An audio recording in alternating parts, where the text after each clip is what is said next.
Hi guys, this is Mr. Tan, and today we're going to be looking at entrepreneurship. So the module number is 218, and we're going to be focusing on questions 1, 3, 4, and 5.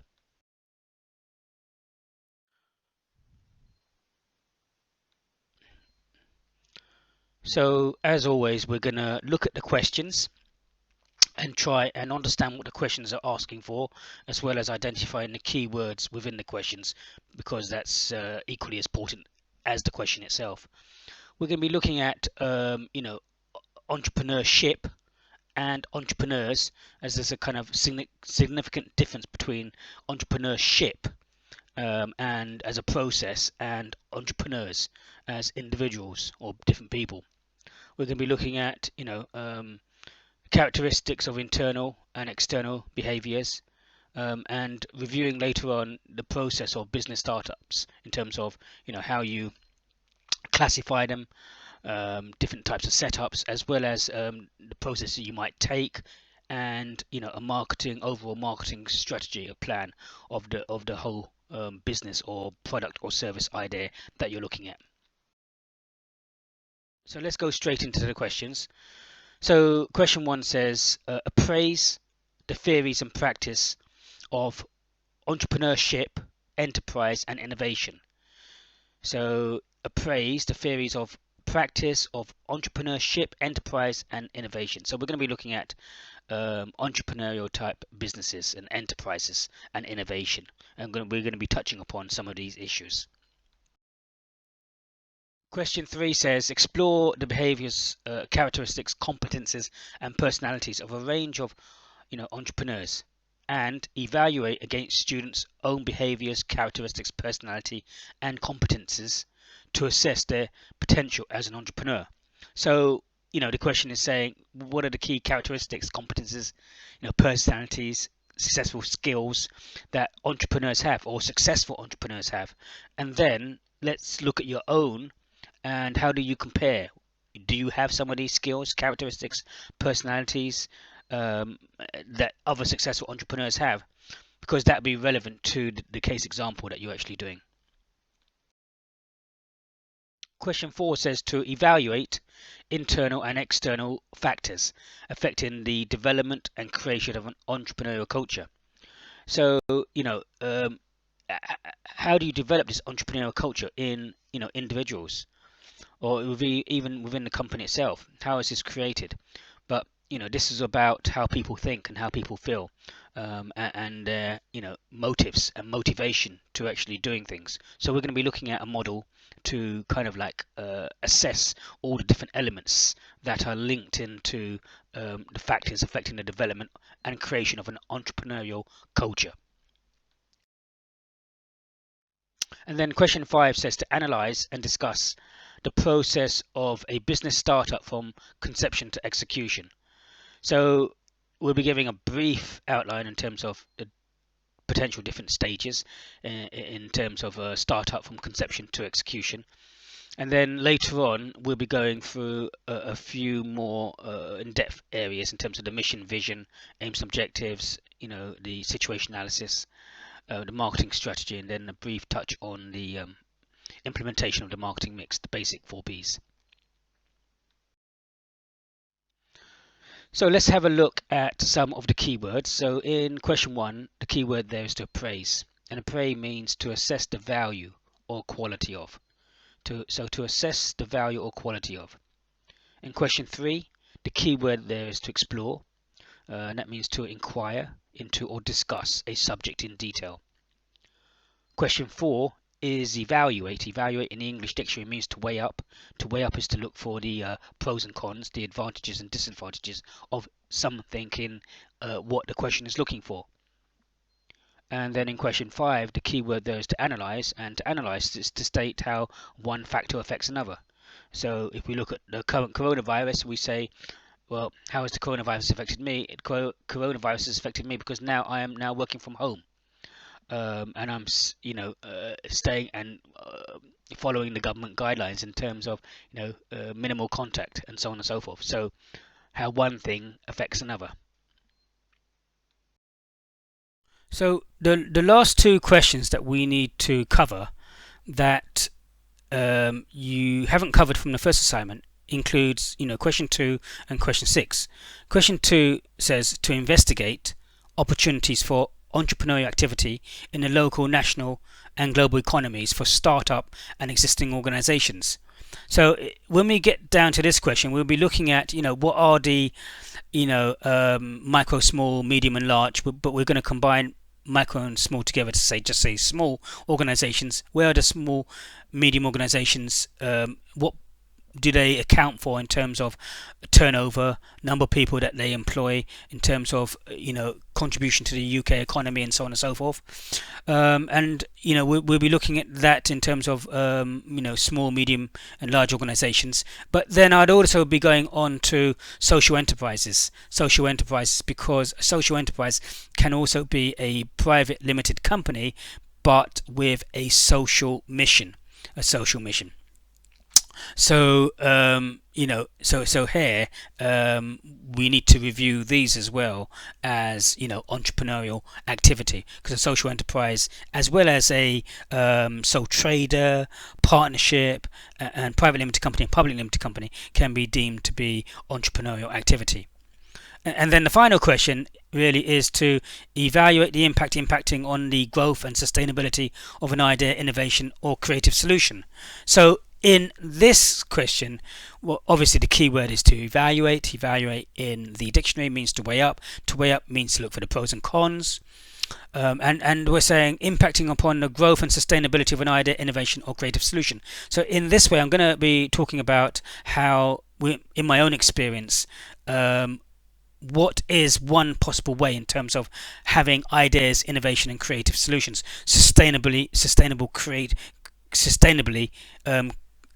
innovative and long lasting. How do you make this sustainable? How do you keep on getting the ideas, and so on and so forth? And I'll be talking about the process and some ideas and some products that I've launched in the companies that I've worked for in various marketplaces. So hopefully that will give you some idea in terms of the impacting on the growth and sustainability of an idea, innovation, or creative solution. So we're gonna look at we're gonna touch on entrepreneurship first, and then we're gonna move on to entrepreneurs, and then the characteristics of entrepreneurs and some examples. And then later on, after all of that, we're going to move back to entrepreneurship. But let's just look at the differences between entrepreneurship and entrepreneurs, because there is a significant difference between the two. Okay, entrepreneur Steve Jobs from 1955 to 2011. So one kind of like modern definition of entrepreneurship by Scott Shane. It says that entrepreneurship is an activity that involves the discovery, evaluation, and exploitation of opportunities to introduce new goods and services, ways of organizing markets, processes, and new materials through organizing efforts that previously had not existed. In other words, how you're going to conduct your business. And this is like entrepreneurship, the process of conducting your business. And he talks about lots of different things there. Opportunities to introduce goods and services. How do you introduce goods and services? You may have existing products in the marketplace, and you may introduce them in a different way. Rather than going with a retail store, you might just go straight online or direct to the end consumer, for example. Processes. Tesco's are bringing in new processes to reduce their costs. Cross-stocking, for instance, cross-stocking where they don't stock their products.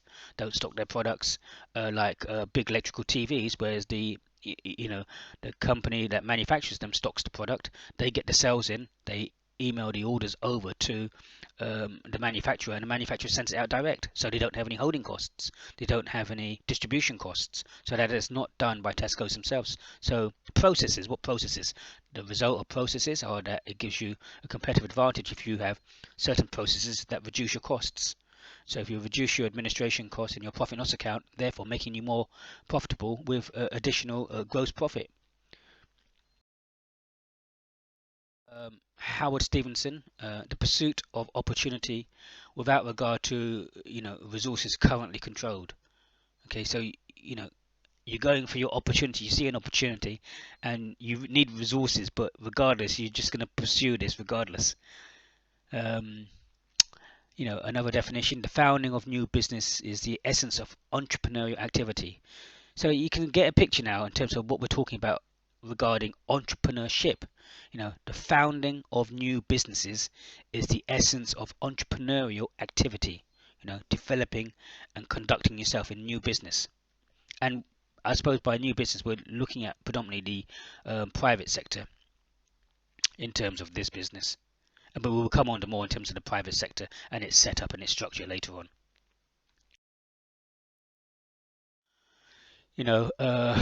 Richard Cantillon, 1697 to 1734. The entrepreneur is a specialist in taking on risk. He insures workers by buying their products or labor services for resale before consumers have indicated how much they're willing to pay. So again, even though it's mentioned entrepreneur at the top there, we're actually still talking about the organization by buying products or labor or services for resale before consumers have indicated how much they're willing to pay. So it's a bit of you're buying something before you know exactly if the consumers are actually going to actually pay for this and if there is actually a need for it. But I'm sure that someone has already done their market research beforehand anyway. Um, Frank Knight, 1885 to 1972, talks about entrepreneur having two main functions. The two main functions, exercising responsibility to control, directing the work of others within an organization, securing the owners of productive services against uncertainty and fluctuations with the incomes. So you distinguish between risk, which is unshoreable, and uncertainty. You know, um, and you don't know if you're going to actually meet your deadlines and targets. It is a risk to go into business and to start your organization to sell your product or service to what you've identified as a need, to satisfy that need. you know but profit compensates the entrepreneur for bearing the uncertainty. Joseph Schumenter. I like Joseph Schumenter. We will talk more about him later on. Joseph Schumenter, 1883 to 1950. In 1934, he said, implements change, creative destruction within markets through the carrying out of new combinations. 1942, the entrepreneurial function does not essentially consist of either inventing anything or otherwise creating the conditions which the enterprise exploits. It consists of getting things done, doing things. One of the biggest killers of any business, some say, is procrastination and not getting things done. A lot of what an entrepreneur does on a day-to-day basis is not entrepreneurial. Okay. So really we are talking about a synthesis of ideas when we're talking about entrepreneurship. Entrepreneurship. We can see it in terms of two main camps. One main camp could be the discovery, evaluation, and exploitation of opportunities. And the second camp is really starting new business. I can see it in both those camps really. Discovery, evaluation, exploitation of opportunities, definitely. Starting a new business, yes. And maybe a crossover of both of them really. Starting a new business, but then also exploiting the opportunities, even in terms of processes and practices, in terms of maybe what other businesses are not doing within the industry, and so you can exploit that by doing those practices that other companies are not doing within your market sector to make you more competitive or to give you that competitive edge, perhaps. So, when we look at a synthesis of entrepreneurship, previous, economists do a nice job of defining entrepreneurship, concerned with decisions surrounding new profit opportunities. So we're still talking about a business concerned with assembling resources, all in the midst of uncertainty. But they don't really address, who the entrepreneur is, or even more importantly, who the successful entrepreneur is. Okay, so we've talked about entrepreneurship, and we are going to come back later onto entrepreneurship, but we're going to kind of move on to the entrepreneur and kind of see now, focus more on the entrepreneur. So we talked about entrepreneurship. Now we're going to be talking about entrepreneur, and then we're looking at the characteristics and looking at various models to look at their personalities and how various factors affect them in terms of this entrepreneurial culture. And then later on we'll be coming back onto entrepreneurship in terms of organizations and innovation and creativity and processes. So now we're going to move on to entrepreneurs. And we can look at different types of entrepreneurs. In Wenko's and Thurick 1999 differentiate between three types of entrepreneurs: the humanitarian entrepreneurs from Michael Schumacher, intrapreneurs, and managerial entrepreneurs. So the humanitarian entrepreneurs are basically micro to small sized organizations,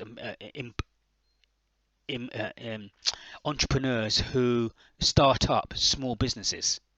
Okay, and now when we'll come to defining what we mean by micro, small, medium, and large in a second. So humanitarian, predominantly startup, micro and small type organization businesses. And when we look at intrapreneurs are entrepreneurs who still are entrepreneurs, but they work for a company and they're coming up with new products and services and ideas or new processes and practices within their own company. So they are entrepreneurs but within a company, so they are employees, so they are intrapreneurs. And then we have managerial type entrepreneurs. Managerial entrepreneurs, predominantly organizations where you see the humanitarian type entrepreneurs have now been successful and they've grown, and now they're no longer the humanitarian type entrepreneur, they now morph into a managerial entrepreneur. Now let's go back to what we mean by small, medium, and large. So there are different definitions, but from different sources. But one source looks at the definition of an organization size by the number of employees, for example. So if you were to take a micro business can be anything from 0 to 9 employees, a micro business. And then a small organization would be anything from 10 to 49 employees. So anything from micro and small combined can be from 0 to 49 employees. A medium sized organization would be from 50 to 249 employees, and a large organization would be that company that has more than 250 employees working for them. So we can define it by the number of employees working for a company in terms of micro, small, medium, and large. So when we're specifically referring to the humanitarian entrepreneurs, we're saying that these humanitarian entrepreneurs will have, if they are micro and small, either micro between 0 and 9 employees or between 10 and 49 employees. You can also define it by company turnover in the financial year as well, but I'm just haven't defined it by the number of employees working for that company. We look at the humanitarian type entrepreneurs, often develop into they often change when they grow, as I said before, from the humanitarian to the managerial business owners. Okay, they work innovatively to create new products to sell on their marketplaces or strengthen existing ones. When we look at the intrapreneurs are employees. They implement the essential principles of entrepreneurship, but not for themselves. Okay. They use their own ventures, but within, and for the good of the organization for whom they work for. And we'll see sometimes that you might be an intrapreneur and you might have a very good idea, product or service, and then you might decide that your idea is so good, and then that you have other ideas that you might want to start up yourself, and then you might start up, and then you might become a humanitarian entrepreneur. And as you grow, then you can become a humanitarian entrepreneur and morph into a managerial type entrepreneur. Entrepreneurs, by risking their time, reputation, and a job, the embodiment of entrepreneurship within a large firms. You know, in some occasions, entrepreneurs progress to start new firms on their own or with others, again, thus becoming a humanitarian type entrepreneur. You know. So, when they do, they come from being entrepreneurs to becoming humanitarian entrepreneurs. As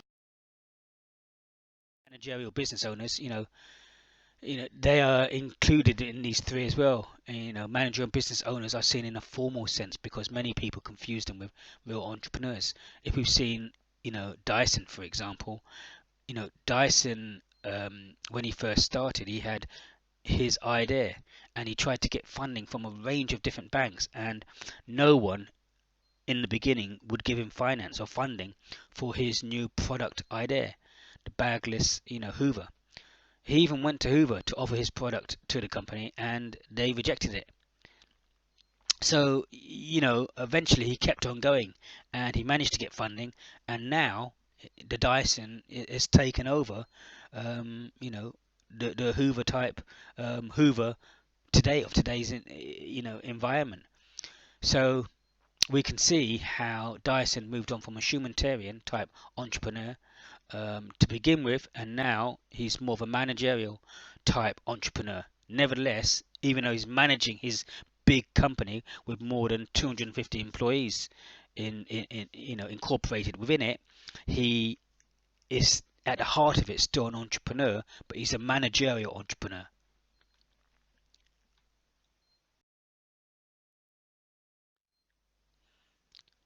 As we said before, humanitarian entrepreneurs and entrepreneurs are most often found, in the small firms, and include many things like franchises and shopkeepers.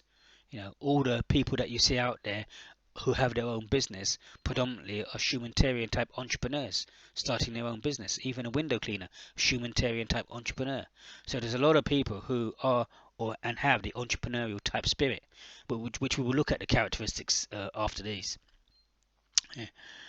They don't have growth as profit as the main goal, and they aren't characterized by innovative practices. So, here, what is the main reason why people want to start businesses for themselves? Why do they want to do it? And sometimes they may not have growth, and profit as their main goal. Obviously, they need profit to sustain themselves and to pay the bills. Otherwise, they won't be able to survive. But it may not be their main goal.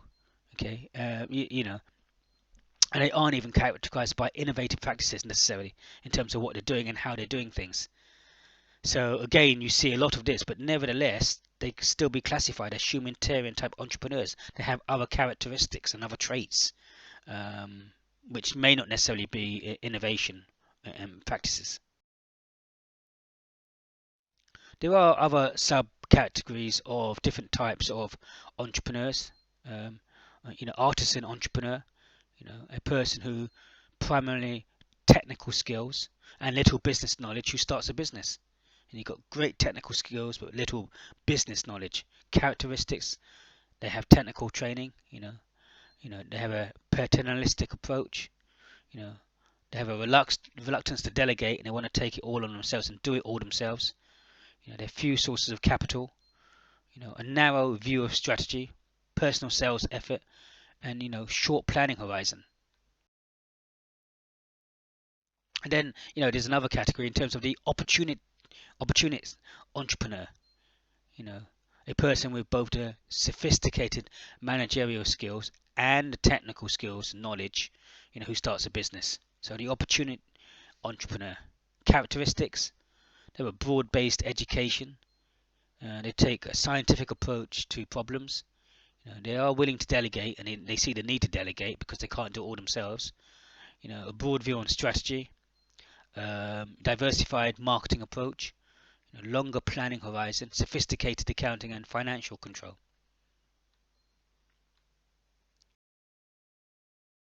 What are the characteristics of these entrepreneurs? So, of I would say successful entrepreneurs, and again, it's difficult to say how you define success. Do you define success by the amount of profit, or how long someone has been in business? How exactly do you define success? But but because success is relative from one person's perspective to another. But let's look at some characteristics of successful entrepreneurs. They have high energy levels. I do feel that when you're starting up yourself, and even if, for instance, you start up a local shop, a sweet shop, or hairdressers, or any business to start up with, you need high energy levels to put a lot of time and effort for yourself. You need self-confidence and a belief in yourself, because there'll be a lot of negative people around you and a lot of negative things out there. You'll face a lot of obstacles and difficulties, and if you don't have self-confidence, then you may not succeed because you may give up. You have a tolerance for ambiguity, self-reliance and desire for independence. Again, we talked about why people will open up their own businesses. A lot of times people want to open up their own businesses because they want to be independent. They don't want to be reliant upon someone else. Don't want someone else to take all the credit. They want to see for themselves that what they're doing, they're making their own money, and they want to be independent and free. They want freedom. High need for achievement, flexibility. They need, passion and action orientated. I do feel that entrepreneurs are genuinely passionate about whatever they're doing, and they believe in whatever they're doing, whatever it is. And they are action orientated. They do take action. They don't just sit back and wait for things to happen, or just expect other people to do things. And then they have an internal locus of control. I agree with these a lot of these things. Characteristics of entrepreneurs. They have a commitment, determination, and perseverance. And I do believe you need that for success, because nothing runs smoothly, and you're always going to face obstacles. You're always going to come up with problems. And the question is, do you have persistence and determination to overcome the obstacles? Because if you don't, then you're going to give up and you're going to fail. So yes, you must have determination and persistence, a drive to achieve. You've got to have high levels of drive. Opportunity orientation. You've got to see an opportunity. You've got to be a risk taker. Opportunity, you take it. You take a risk. And again, characteristics. I see these entrepreneurs as being risk takers. Persistent problem solving, constantly thinking 24 hours a day in terms of what's going wrong and what are the issues within your workplace, and then you're letting your mind kind of solve the problems, because the answers will come to you. Seeking feedback, internal locus of control, tolerance for ambiguity. Again, definitely characteristics of entrepreneurs, of good entrepreneurs. Calculated risk taking. Yeah, I do believe that entrepreneurs take calculated risks, tolerance for failure, and yeah, they got to have some tolerance for failure as well, because not everything's going to go, right. Not everything's going to go smoothly. You know, must have high energy levels, definitely. In some areas, there's lots of creativity and innovativeness, and even on small businesses, you see entrepreneurs having a degree of innovativeness in terms of what they do and creativity. They kind of have a vision in terms of what they want to do, where they want to go, and what they want to achieve, definitely, and how they want to operate as well. They have self-confidence and optimism, definitely positive thinking, optimistic people, and self-confident. You've got to believe in yourself. Interdependence and team building, definitely. So let's have a look at some different successful entrepreneurs that people know about. Henry Ford. He was 83 when he died. Henry Ford was one of the few men that made mainstream, automobiles become a reality. He was born into a family of farmers, who originated from England and Ireland. What did not come from the wealthiest of families, but not poverty-stricken either. In his early years, his father gave him a timepiece to fix, and he took it all apart and then he put it back all together. And then later on, he started doing that and fixing other people's timepieces for them. So he could take things apart at such a young age and then put it back together. He suffered from dyslexia, you know, um, but he didn't give up. He didn't give up. He had persistence to keep going and to achieve. If we look at Thomas Edison, you know, Thomas Edison, his first motivation and persistence, which makes him a true entrepreneur. Even after thousands of failures. If you look at the story of how he, developed the light bulb, um, you know, after 5,000 failed experiments, I believe a reporter came to him and said, "Mr. Edison, you know, um, you know, you've tried 5,000 times, you failed. Don't you know that the world is supposed to be lit by gasoline, kerosene?" And the story goes that Thomas Edison replied to him, "My dear boy, um, I have successfully identified 5,000 ways how not to invent the light bulb." He then went on to another 5,000 experiments to, you know, to determine how the filament and the light bulb should be constructed for it to work. So he did 10,000 experiments. So he was determined, he was persistent, but equally, Thomas Edison made as many failures as he had successes, or probably more failures than he had successes. And he wasn't disillusioned by the failures. He just kept going at persistence and determination, and his self-confidence within himself. And he didn't believe that one failure would put him off from continually going on and achieving what he needed to achieve and going for what he wanted to go for. He had a terrible upbringing in terms of money sense. He was a very poorly child, ill a lot of the times in his early lives. He had a severe ear infection that rendered him deaf in one ear, and some people said he was deaf in both ears. As a boy, he developed scarlet fever and almost died because of it. And at the same time, as a young lad, he saved the life of a toddler who almost got hit by a train. So yeah. Also, he went on to make thousands of inventions. A lot of them failed, and a lot of them succeeded. You know, he was a very patient and passionate man, motivated by success. And as it said before, he failed equally as many times as he succeeded. So again, look at the characteristics and traits of successful people like Thomas Edison.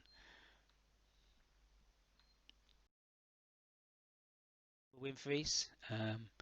We know that Oprah Winfrey's was a very, very, very, very successful in terms of a talk show. Absolutely amazing. But the question is, why was she so successful? It was said that she was so compassionate and she understood people, and that came across. That came across from her audience. But why did this come across? What helped her to be so compassionate, to listen and to show the empathetic view to her audience, that her audience saw was true, was right, was real? Well, if you look at her upbringing, she was subjected to sexual attacks when she was younger. She was made pregnant and at the age of 14 lost her baby. And so she had a terrible upbringing in terms of sexual attack and so on and so forth. And she later, revealed this to her audience in an amazing talk show. But her success is due to her personality and how she came across. And she had specific empathetic characteristics that other people probably don't have because they haven't been through what she's been through. So again, it just goes to show that our upbringing and contextual and environmental contexts affect our way of thinking and our emotional state, and that again affects our tendencies for entrepreneurial type characteristics, which could lead us to take action. If we look at Oprah Winfrey's as well, she founded a company in Harbour Studios, which spelled backwards is Oprah, spelled backwards. She's got over 250 employees. And she co-founded various other medias to help attract over 50 million viewers. She has over 2.7 billion, so she's a multi-billionaire. And she's successful and she's happy. So yeah, she's been very, very successful in terms of what she's done and what she's achieved. Bill Gates, um, you know, one of the richest men in the world. Um, but when you think about his career and everything else, way back into the age of 13, he was into personal computers, and he, with some other of his friends as well, would take apart computers to its component stages to understand the workings of it at the age of 13, and then understand the programming side of it as well. So at a very, very early age, he was very interested in computers and programming and how it all worked, and being able to strip it all apart and put it all back together.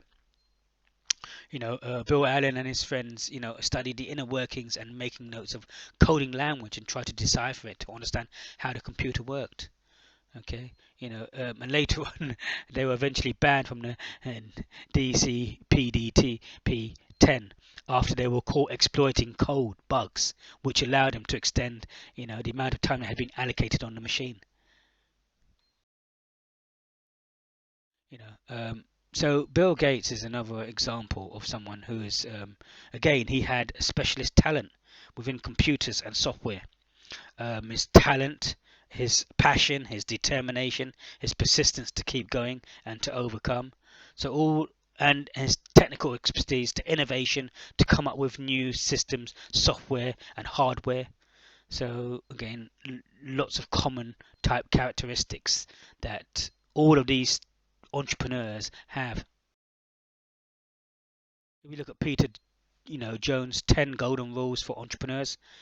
His 10 golden rules were: you must have a vision, you know, you must be able to use your influence, you know, you must you must be confident, you must be able to build up your confidence, you must act as if, make a commitment and stick to it.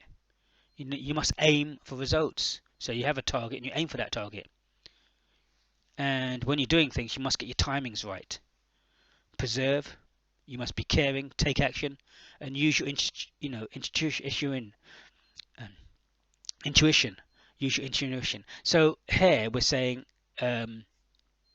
these are the type of kind of like skills and characteristics and personality traits that Peter Jones is saying that you should have.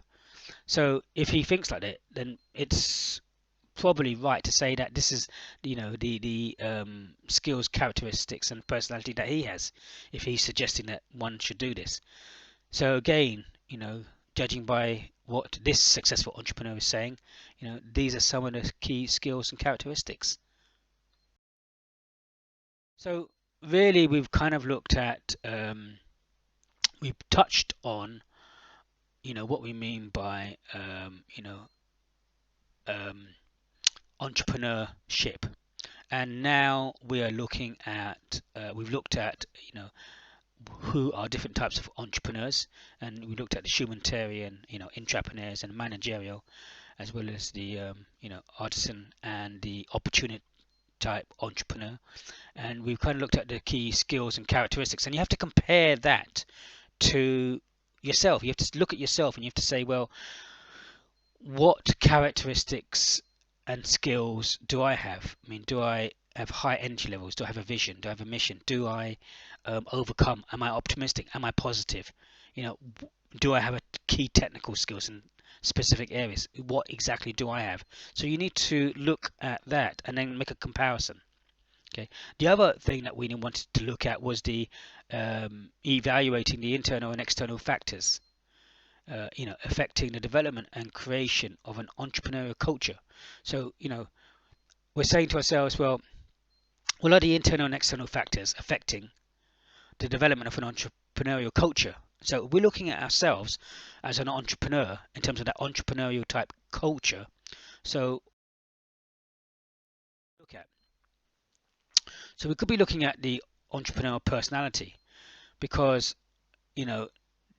how we think will affect the culture within ourselves, our own way of thinking, which determines what skills and characteristic traits that we have, and that will lead into whether or not we develop businesses in terms of entrepreneurship and carry out entrepreneurship and entrepreneurial activities, developing and creating and running new businesses, either as a humanitarian or managerial or entrepreneur. So what are some of the internal and external factors that affect us? Well, we kind of have to look at how we think as people, and how we think as people in terms of our beliefs, attitudes and intentions. So our beliefs, which translates into our attitudes, which then relate to our intentions, what we're going to do, what action we're going to take, will really depend upon personal factors and contextual factors affecting our lifestyle and how we're brought up, which affects our way of thinking, which affects our beliefs and thus intentions. So when we're looking at the personal factors, we're saying, what are the personal traits, demographic background, what are your values and beliefs, how you're brought up, what foods you eat, what religion you are. If you're Muslim, you don't eat pork, and so on and so forth. Determines your way of thinking and what you believe. If we look at Jack Cohen, for instance, let's try and apply this to Jack Cohen. Jack Cohen was the founder of Tesco's, and he came from a Jewish family background. And with his background, we know that his parents, his mother and father, had their own business, and they had their own tailor business. So he was brought up into his family which had their own business. So he's brought up into business. So his parents were like humanitarian type entrepreneurs anyway, because they were doing ready-made clothes and tailor-made clothes for the wider community. But they were Jewish in nature. So obviously they had lots of traits and characteristics that Jack Cohen would have seen and he would have lived with his whole life. So in terms of making profit, in terms of looking at innovation, getting things done, looking at the costings, saving money and so on and so forth. And then at the same time, contextual factors, social, economic, political, cultural, technological, these factors would affect him at that time. So at that time, was the First World War, and Jack Cohen was, enrolled, and he became, due to political and social factors, political and social contextual factors affected Jack Cohen, because he now became an RAF airline pilot in the First World, not an RAF airline pilot in the First World War.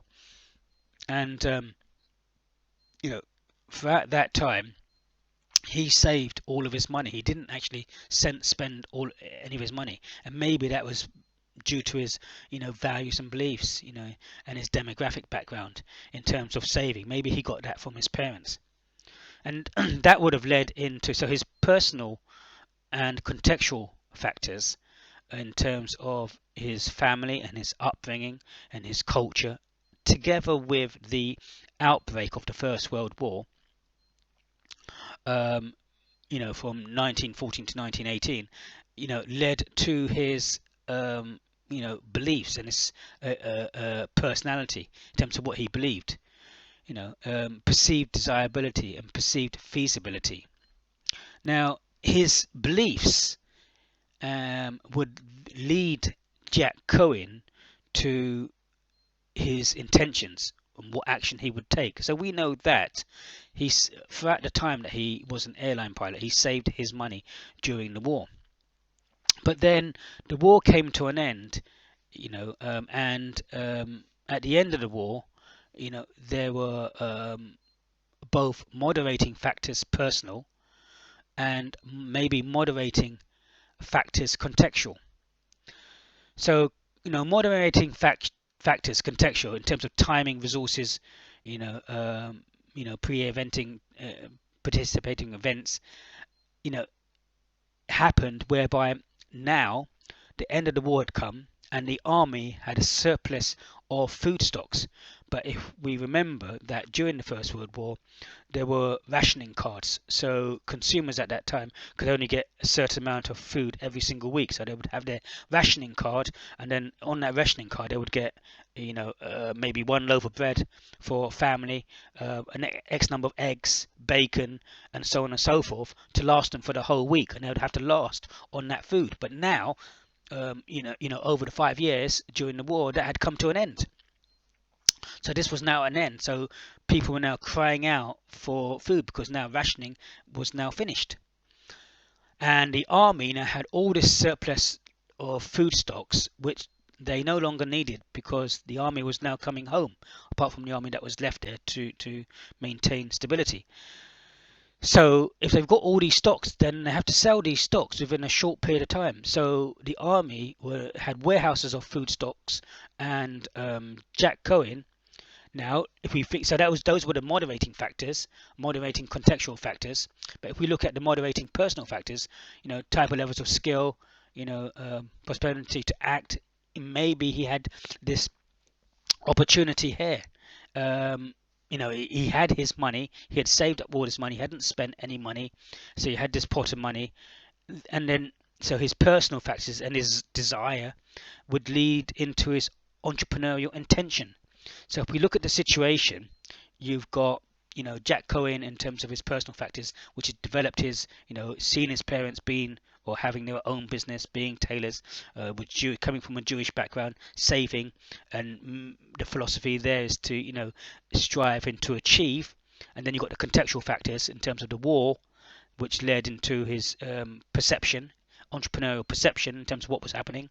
Now the war was finished, and now you've got moderating contextual factors and moderating personal factors, which are now leading him to say, hang on a minute, there's an opportunity here because you've got all these people that need food and are crying out for food. You've got the army now, I've got warehouses full of food, and the army are now selling these dirt cheap because they've got no use for the food, so they need to get rid of it quickly. Otherwise, because the food has a short shelf span on it, so they have to get rid of it. So he has this, and he takes the opportunity, entrepreneurial intention, which leads to entrepreneurial action. And he went and he spent all his money. He bought as much food as he could do. He went into the market store, and then on the first day he sold out all of his food and he doubled his money. He took that money back, and he kept going back to the army, buying up as much food as he could, going back to the marketplace and doubling his money each time. And that's how Jack Cohen started to conduct and carry out his humanitarian type entrepreneurial activity. So being a humanitarian entrepreneur, but the entrepreneurial activity of a micro business. And later on he opened up his first shop, and he then opened up more shops, selling a range of different goods. Later on he opened up a central warehouse distribution in North London, in Edmonton, and then he had all the goods coming into one central location and then being redistributed out to the retail stores. And he changed the system from self-service to from being served to self-service. Before you would ask for every single item that you wanted, but now what was happening, he changed the way business was being done, whereby you would go and help yourself in that store, saving time and looking at the processes as well. And Tesco's has grown now. We look at Tesco's now. They have the Tesco's superstores, Tesco's high street stores, the metro stores, Tesco's express stores slightly out of town, Tesco's online. You have all the different Tesco's stores catering different market segments. So we can see how Jack Cohen kind of started, and how the personal factors and the contextual factors would have affected his perception of what was happening. And then other factors at the time in terms of moderating contextual factors and moderating personal factors would have again motivated him and affected his motivation in terms of entrepreneurial intention to act, and then the entrepreneurial action taking place, which he did.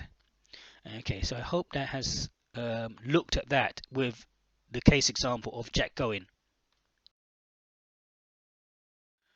But we have to look at motivation. It's the motivation that gets us to want to take action. That we have a need in ourselves when you know, um, the actual need, you know, sufficiently deviates from the desired need to such an extent that we need to take action. We can take it no longer. We need to take this risk. We need to do this for ourselves to see that even that at least we've tried. So it's the difference between the actual need and the desired need to such an extent where it differs, where we see that opportunity and we have to take action. So let's look at motivation there. The motivation is the desire to achieve a goal, combined with the energy to work towards that goal. Motivation is the basic, drive for all of our actions, and it directs our behaviors. A motive is a need for specific experiences. Okay, and we all have different needs. And sometimes, I hear people say, well, oh, you don't need that, or you don't need this. But really, everyone is different in terms of what our needs are. And one person's need may not be necessarily someone else's need. So if you're having a facelift or a nose job, one person might look at you and say, well, you look really great.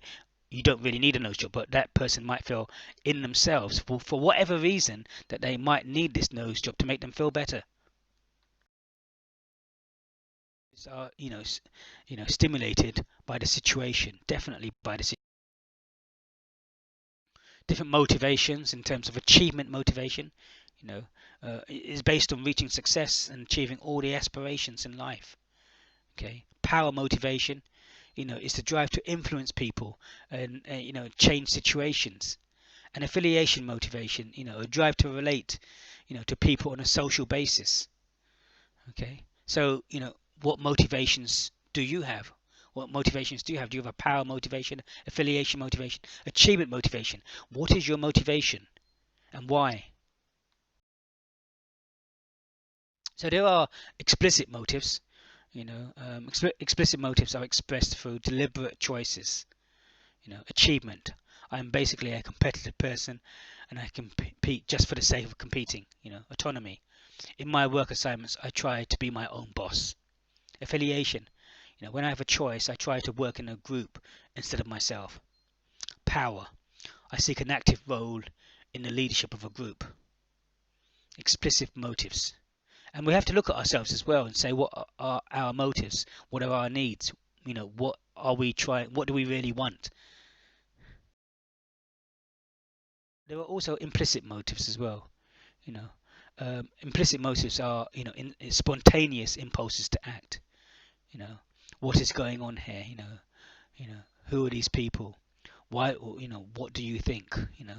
What do they want? What will happen? Implicit motives to act.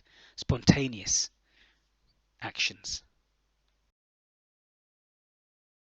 So again, we've looked at the internal and external factors. The internal and external factors being personal factors, contextual factors, and also the situation in terms of moderating personal factors and moderating contextual factors. The right time at the right place, and taken into consideration in this, within this, in terms of the entrepreneurial intention, are the different motives. Implicit motives and explicit motives. What are the motives and the motivation in terms of why people want to act? No. Now we're going to go. So we looked at, to start off, we briefly looked at entrepreneurship, and then we went on to entrepreneurs and different types of entrepreneurs in terms of humanitarian, entrepreneurs, managerial, artisan, and opportunist type entrepreneurs. And we looked at the characteristics, and we looked at internal and external contextual and moderating factors that can affect, as well as motivation and why people act. There are other, a wide range of other motivation theories as well, and why people do things what they do. Maslow's hierarchy of needs, you should have covered that already in its basic psychological needs, safety needs, love and belonging needs, self-esteem needs, and self-actualization needs. You have Hertzberg's two-factor theory, McGregor's X and Y theory, the Hawthorne studies as well, and human behavior, and so on and so forth. So there's lots of motivation theory out there which kind of give us guidelines as regards to why people do what they do, what are their motives and their motivations and their desires, to help them to take action, to be or conduct entrepreneurial type activity as an entrepreneur, depending upon the type of entrepreneur as well. So we're going to go back to now entrepreneurship, and just dig out a little bit more in terms of entrepreneurship. Entrepreneurship is defined as the application of enterprise skills, specifically to creating and growing organizations.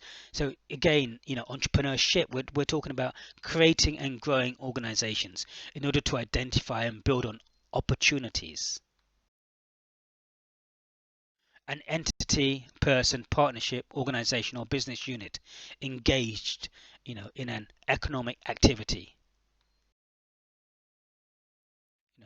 Within the entity, there is the application of creative ideas and innovations to partial situations. An enterprise combines creativity, ideas, development, and problem solving with expression, communication, and practical action.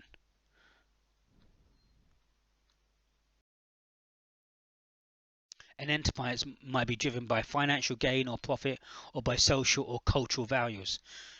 Definitely meeting your own needs in terms of why you want to do this. When we look at some of things that people have written, one quote I saw was, the reasonable person adapts themselves to the world. The unreasonable one persists in trying to adapt the world to themselves. Therefore, all progress depends on unreasonable people. I actually like this quote as well. It's a very good one. The reasonable person adapts themselves to the world. The unreasonable persists in trying to adapt the world to themselves. Therefore, all progress depends on unreasonable people. People who say, no, this is the way to do it. This is the way we should do it. And it doesn't bend or conforms to that society or that group, but rather pushes the boundaries in terms of trying to achieve the vision, the mission, the beliefs that they have in their own minds in terms of what they want to achieve, because they have this desire that they want to produce this, which shows the progress sometimes of mankind.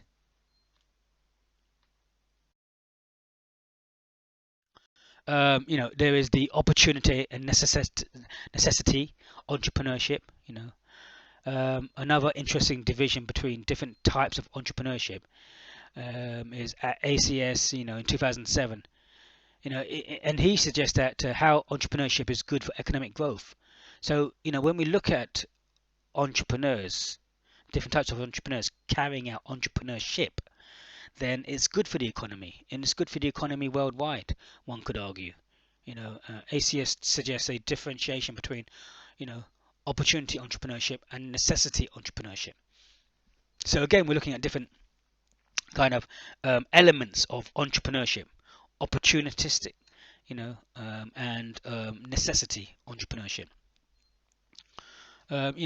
Opportunity entrepreneurship being an active choice to start a new enterprise based on the perception that an unexploited or underexploited business opportunity exists, and necessity entrepreneurship. Having to become an entrepreneur because you have no better option. And a way of seeing, opportunity entrepreneurship is to view it how it works in the actual economy. The opportunity entrepreneur, would be the person who starts a business because he sees a gap in the market and nobody else sees or dares to exploit that gap. Yeah, agreed. A lot of the times, yes. But do you have the determination and persistence? Do you have the belief in yourself to be able to do that? Because again, there is a degree of uncertainty and risk here because you're not guaranteed to make it work. He is the size of opportunities. He dares to take the risk of developing an idea into reality.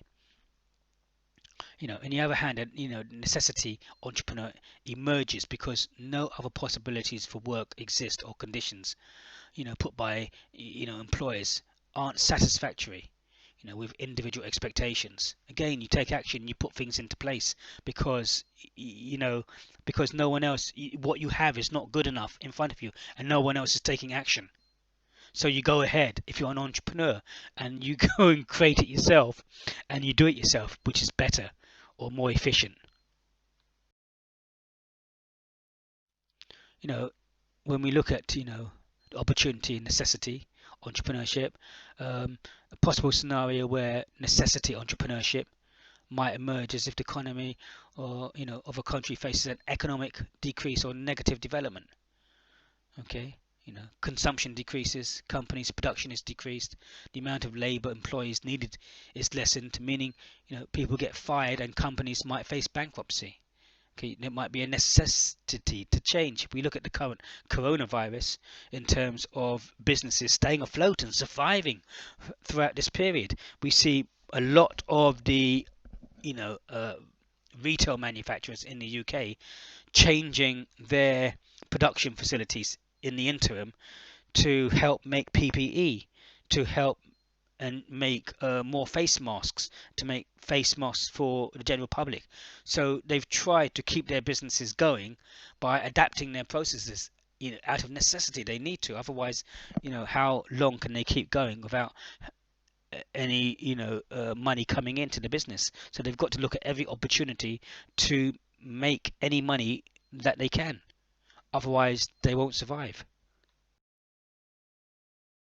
Now look at or investigate the opportunities for entrepreneurial activity in the local, national and global economies for startups and existing organizations. So let's look at the UK, and we can see that, taking this from the report in 2016, and that there was a record 5.7 million private sector businesses, and at the start of 2017, this shows an increase of 197,000 businesses from 2016, and 2.2 million more than in 2000. So we can, and the number of employing businesses increased by 41,000 plus 3% since 2016, and the number of non-employing businesses again was up by 155,000 plus 4%. But even if they're not employing people, they themselves then are maybe a sole trader, if they're not a private limited company, and they themselves are actually working and therefore paying tax and therefore not claiming on a universal credit system. So again, that's still a positive for the economy of any country in terms of entrepreneurial type activity. Now, if we look at small to medium enterprises and the economy, firstly, we must bear in mind how we've defined what we mean by small, medium and large type organizations. But if we go back one and look at the micro organizations, we're going to combine micro and small together. But predominantly micro, if we use the number of employees within an organization, micro is from 0 to 9 employees, small are from 10 to 49 employees, medium from 50 to 249 employees, and large organizations from 250 plus number of employees. So we're basing it on the number of employees. You can also base it on the turnover of an organization, but we're not going to be basing on that. So we're going to combine the micro and small together. So we're going to say, in terms of number of employees, from 0 to 49 employees, medium organizations from 50 to 249, and large organizations from 250 employees plus. So we can see when we're talking about small businesses accounted for 99.3% of all the private sector businesses. And if you recall, we looked at the private sector businesses in the first set of slides, and we said that the private sector included sole traders, partnerships, partnerships by limited liability, private limited companies, public limited companies, and you've got other business types in there like franchises and so on and so forth. But predominantly we're talking about sole traders, partnerships, private limited companies, public limited companies. And so here we're saying that small businesses that have from 0 to 49 employees account for 99.3% of all the businesses. And then if we add on the medium businesses from 50 to 249 employees, that takes it up to 99.9% for small to medium enterprises, SMEs, small to medium enterprises. If we add on the medium enterprises in terms of number of employees that they have in their organization, and that was at the start of 2017. So in terms of small, if it was either small 99.3% or small and medium together 99.9% of all organizations in the UK that they account for. Absolutely amazing. So 0.1% are large organizations. So 0.1% of all the businesses in the private sector are large organizations. But we'll come on to the data and facts in terms of the turnover of those large organizations and the number of people that they employ in the UK economy. So the total employment of SMEs, small to medium enterprises, was 16.1 million people. 60% of all private sector employment in the UK. Which is very good. 16.1 million, total employment, which is a good figure to have in the economy. And that's not taking into consideration large organizations in terms of businesses. So we can relate these directly back to our definitions of entrepreneurial types. Entrepreneurial types in terms of is it humanitarian type entrepreneurs, sole traders? Are they intrapreneurs who are entrepreneurs, not entrepreneurial, entrepreneurs in, companies, maybe medium-sized organizations or small type organizations or even large organizations. And then you have large organizations, which is probably or predominantly representative of a managerial type entrepreneur within that company organizational structure. So the combined annual turnover of SMEs was 1.9 trillion, 51% of all private sector turnover in the UK. Okay, so we can see it's a lot of turnover for SMEs, over 51% of all the private sector in the UK, which represents the majority, with 49% of the private sector turnover coming from literally 0.1% of all private sector businesses, because if 99.9% for SMEs, total businesses, representing 1.9 trillion or 51%, then obviously the 0.1% of the large organizations, which represents 49% of the private sector turnover in the UK, which is a huge amount for 0.1% for large organizations. Composition of the business population in 2017. There were 1.3 million employing businesses, so 1.3, and 4.3 non-employing businesses. Therefore, 76% of businesses did not employ anyone outside, from the owners. So, even though this amount seems high, there are still 16.1 million people. If we remember the other slide, that predominantly, if it's a sole trader or they have people employed, 16.1 million people are being employed within the SMEs, small to medium type organizations. So nevertheless, it's still a large percentage, even though ideally it would be better for more of these 4.3 million businesses to be employing more people. So perhaps it's an area for the government to try and support and develop these smaller type businesses that have been in operation, to grow their businesses so that they can actually employ more people and actually help the economy, perhaps. The overall business population includes three main legal forms. There were 3.4 million sole proprietorship, so sole traders, 60% of the total. 1.9 million companies, or 33%, or 414,000 ordinary partnerships, 7%. So we can see that the vast majority of 3.4 million, 60% of the total, were sole traders, which is a huge amount. And they are typically, if we go back to the entrepreneurs, they're typically representative of humanitarian type entrepreneurs. And then you could go back to the definition of Miles and Snow and say to yourselves, well, in terms of the organizations, how do they fit? Are they a reactor? Are they a prospector? Are they a defender? So if you go back to the typologies of Miles and Snow, who do they kind of like represent? So again, you could look at that and you could do a little bit more analysis on that. Of the 5.7 million businesses, 45%, or 2.6 million, were registered for VAT. Okay, so that's not bad. So 45%, of the businesses, 2.6 million were registered for VAT. So in other words, to get the VAT threshold, you must turn over X amount to be able to be qualified for that. But you can still self-register for VAT even though you don't turn over that amount. But predominantly those businesses that turn over a certain amount have to register for VAT if it's applicable for that business area. Trends in the business population. Well, again, we can see there's been sustained growth in the total business population. This is in relation to the UK, which increases of 2.2 million, 64% since 2000.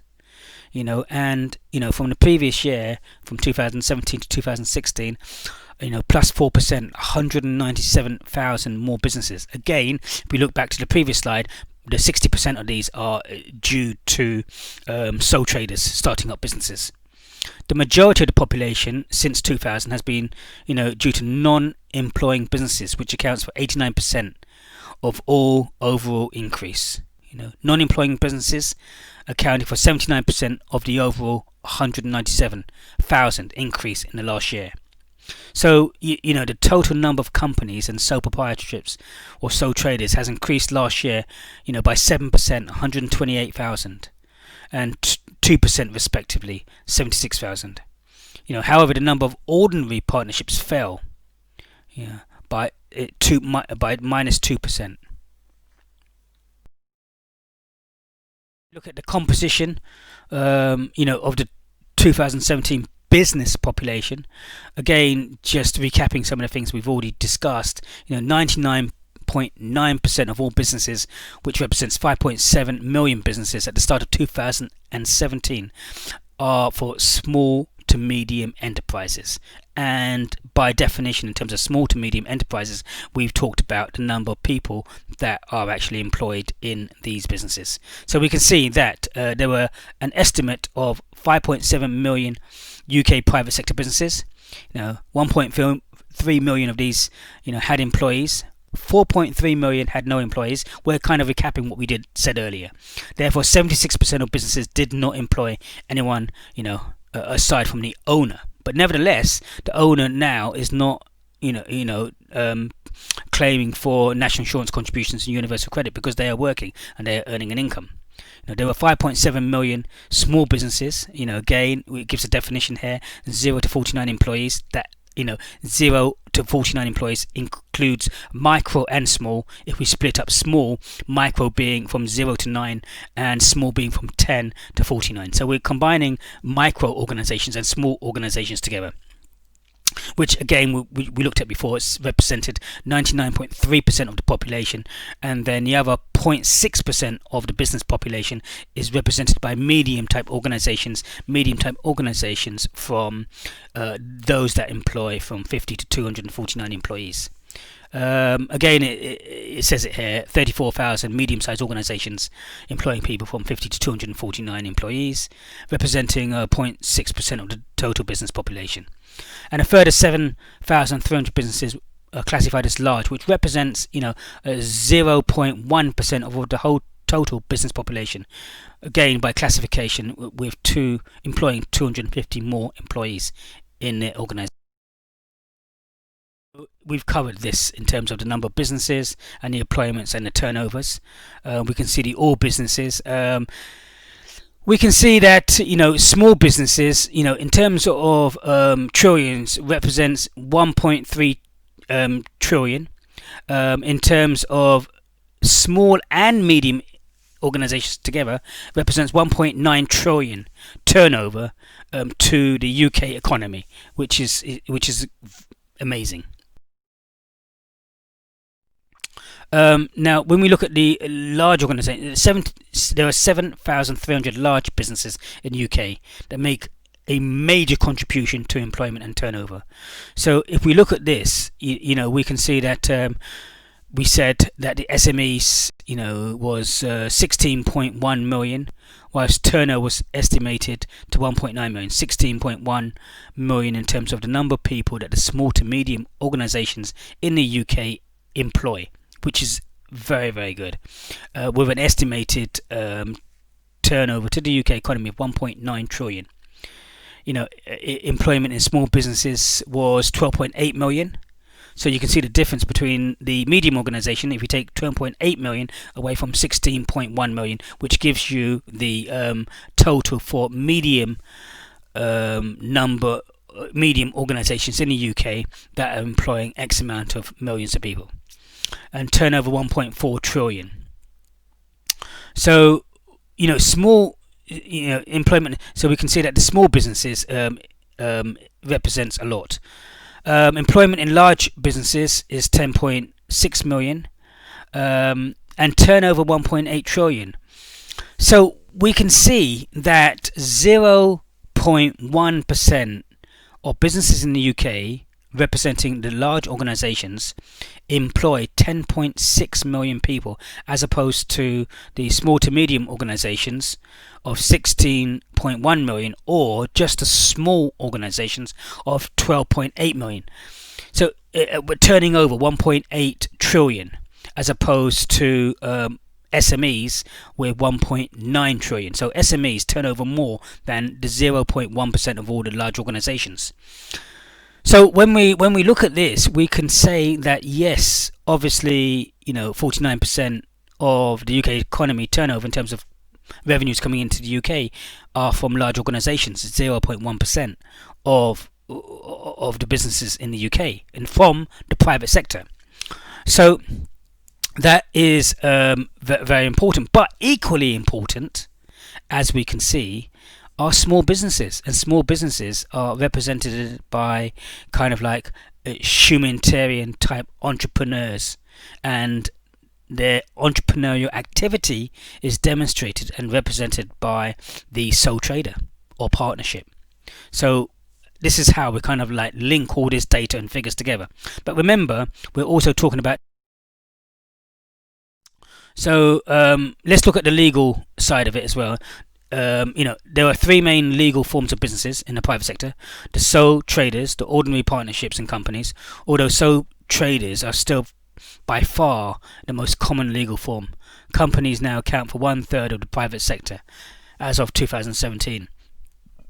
So the UK private sector business population comprised of 3.4 million sole traders, 60% of the total.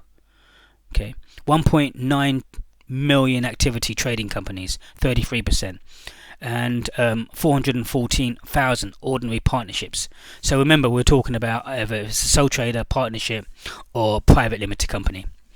990,000 companies were employers, as were 258,000 sole traders and 119,000 ordinary partnerships. 3.1 million sole traders, 891,000 companies, and 294,000 ordinary partnerships didn't employ anyone outside from their owner.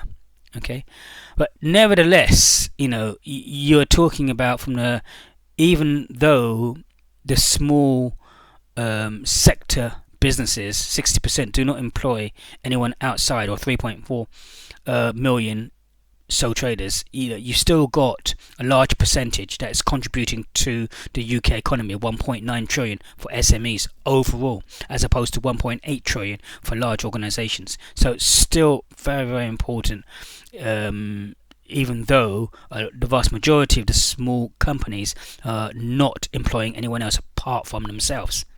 So again, for me, this shows an area for definite improvement, because if you can get and subsidize and encourage by funding, by initiatives, the government to focus on those businesses to employ people, well, how amazing would that be in terms of the number of people who will be out of work and employed? So again, definitely an area for review. At the UK in the business sector, the areas in the UK for the most kind of like highest density of thousands of businesses, we can see that London has the highest density of small to medium and large organisations, followed by the southeast, and then the east of England, and then it kind of east of England and southwest, and then it tailors down to the West Midlands, and then slightly getting worse for Yorkshire, going up north, East Midlands and the North East. So again, this comes down to government funding and government support, perhaps, to focus on areas that may need development and funding.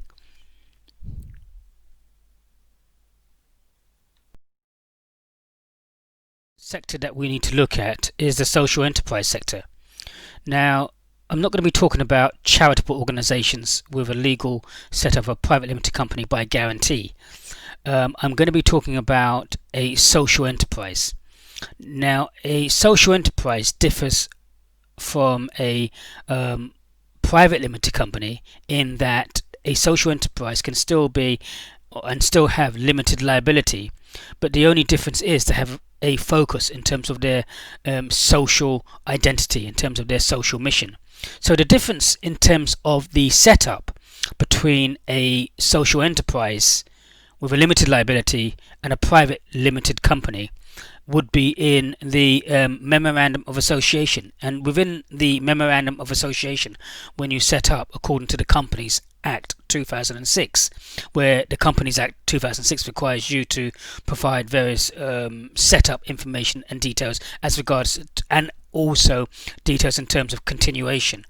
So the Companies Act 2006 requires you to do a memorandum of association, articles of association, statement of compliance, the details of the directors, the details of the officers in the business, an application form in terms of the name to make sure the name is appropriate and consistent, registration documents, and so on and so forth. And these have to all be in the right framework and documentation, and then submitted to Companies House and registered. So when we talked about before as regards to the private sector, in essence, a social enterprise doesn't predominantly fit in the private sector. It fits in the social enterprise sector, but nevertheless, for the data above, in terms of the government data, we've kind of categorized the social enterprise as all being part of the private sector, because these businesses do make a profit and they do employ people, but the only difference is they have a social mission as stipulated in the Memorandum of Association. So I wanted to go into a little bit more detail in terms of these social enterprises, because you could actually split the sector in terms of the UK in terms of public organisations, private organisations and social enterprise type organisations. Social enterprise organisations including charitable organisations, but we're not including charitable organisations here. So I'm just focusing on social enterprises. So government statistics identify around 70,000 social enterprises in the UK, contributing 24 billion to the economy and employing nearly 1 million people since 2005. Over 11,000 community interest companies have been founded, and the last 5 years have seen a significant development in terms of social investment to support the growth of this. 73% of social enterprises earn more than 75% of their income from trade. In terms of the movement, we can see dynamic movement Close to half, 49% of all the social enterprises 5 years old or less. 35% are 3 years old or less. More than 3 times the proportion of SME startups. In terms of new business formation in the UK, social enterprises is where the action is. At the forefront of the economic recovery, the proportion of social enterprises that grew their turnover over the last 12 months is 52%. A greater proportion of social enterprises are growing than mainstream SMEs, small to medium organizations, mainstream, 40%. Making a profit, making a difference. 50% of social enterprises reported a profit, where 26% breaking even. Almost all use the majority of these profits to further their social or environmental goals, their social mission as stipulated in their Memorandum of Association. Innovation pioneers. The number of social enterprises in introducing into a new product or service in the last 12 months has increased to 59%. Among SMEs, it has fallen to 38%. An inclusive and diverse leadership. 40% of social enterprises are led by women. 31% have black, Asian, minority, ethnic directors. 40% have a director with a disability. Job creators. 41% of social enterprises created jobs in the last 12 months, compared to 22% of SMEs, standard mainstream SMEs. But you see how, when we're talking about entrepreneurs, we're still talking about the humanitarian type entrepreneurs. And we talk about entrepreneurial enterprises, entrepreneurial activity, we're talking about the entrepreneurial type setup. So even though we talk about sole traders, and we may talk about private limited companies, we can see a vast majority of these in terms of a trend is within the social enterprise sector with a social mission or local aim and objective. And a lot of these are doing so well for the UK economy. Now, let's talk about the turnover of these social enterprises. If we look at these turnovers, we can see 13% between 0 to £10,000 per annum. We can see, from 10 to 50, 19%, 100 to 250,000, 17%, 250 to 1 million is 20%, and over 1 million to 5 million represents 10%. Over 5 million, we don't know from 5 to what. So I'm going to try and put some sense into this in terms of how it relates to micro, small, medium, and large organizations. Now, I discussed before as regards to defining a micro, small, medium and large organization by the number of employees being between 0 and 9 people for a micro organization, 10 to 49 for a small organization, 50 to 249 for a medium organization, and 250 employees plus for a large organization. There is another way to define, and there are different places that give different definitions in terms of the amount of turnover. But one definition I've taken from one site, which includes the turnover for micro up to 2 million. So in turnover in one financial year. For small organizations from 2 to 10 million, with medium organizations plus 10 million to 250 million to 50 million, so from 10 million to 50 million for medium organizations and plus 50 million for large organizations. So I'll just say that one more time. So up to 2 million for micro organizations turnover 1 calendar year, 2 to 10 million for small organizations, and from 10 plus to 50 million for medium organizations, and 50 plus for large organizations in terms of the number of turnover in millions. So we can see that when we look at the turnover of social enterprises, if we take, because we don't have the specific for 5 million, but if we take up to 5 million, we can definitely say, according to this research, that in 2015 this represents 94% of micro and small organizations. So if we combine small being micro and small, so if we say that small enterprises up to a turnover of 5 million here, because we know that the classification is actually up to 10, but we don't know over the 5 million what percentage is over the 10 million. So I'm taking it from the 1 to 5, from 0 to 5 million. So 94% of all social enterprises represents a small type organizational activity, therefore predominantly related to a humanitarian type entrepreneur person who's running these type organizations. Again, the classification would be a private limited company, but with a social mission, therefore a social enterprise, categorized as a social enterprise sector. So we can see that the vast majority of these businesses, 94%, are within the small sector. The turnover in terms of number of years, either 3 years or younger, 4 to 5, 6 to 10, or 11 years, we can see the amount of turnover that's moving. In terms of the 3 years and younger, we can see a slight decrease from 2013 to 2015, from 44k to 36k per annum. In 2013 to 2015, for the 4 to 5 years, we can see roughly the same, 89k in 2013 and 90k in 2015. And between 6 and 10 years, we can see a big difference. Big difference.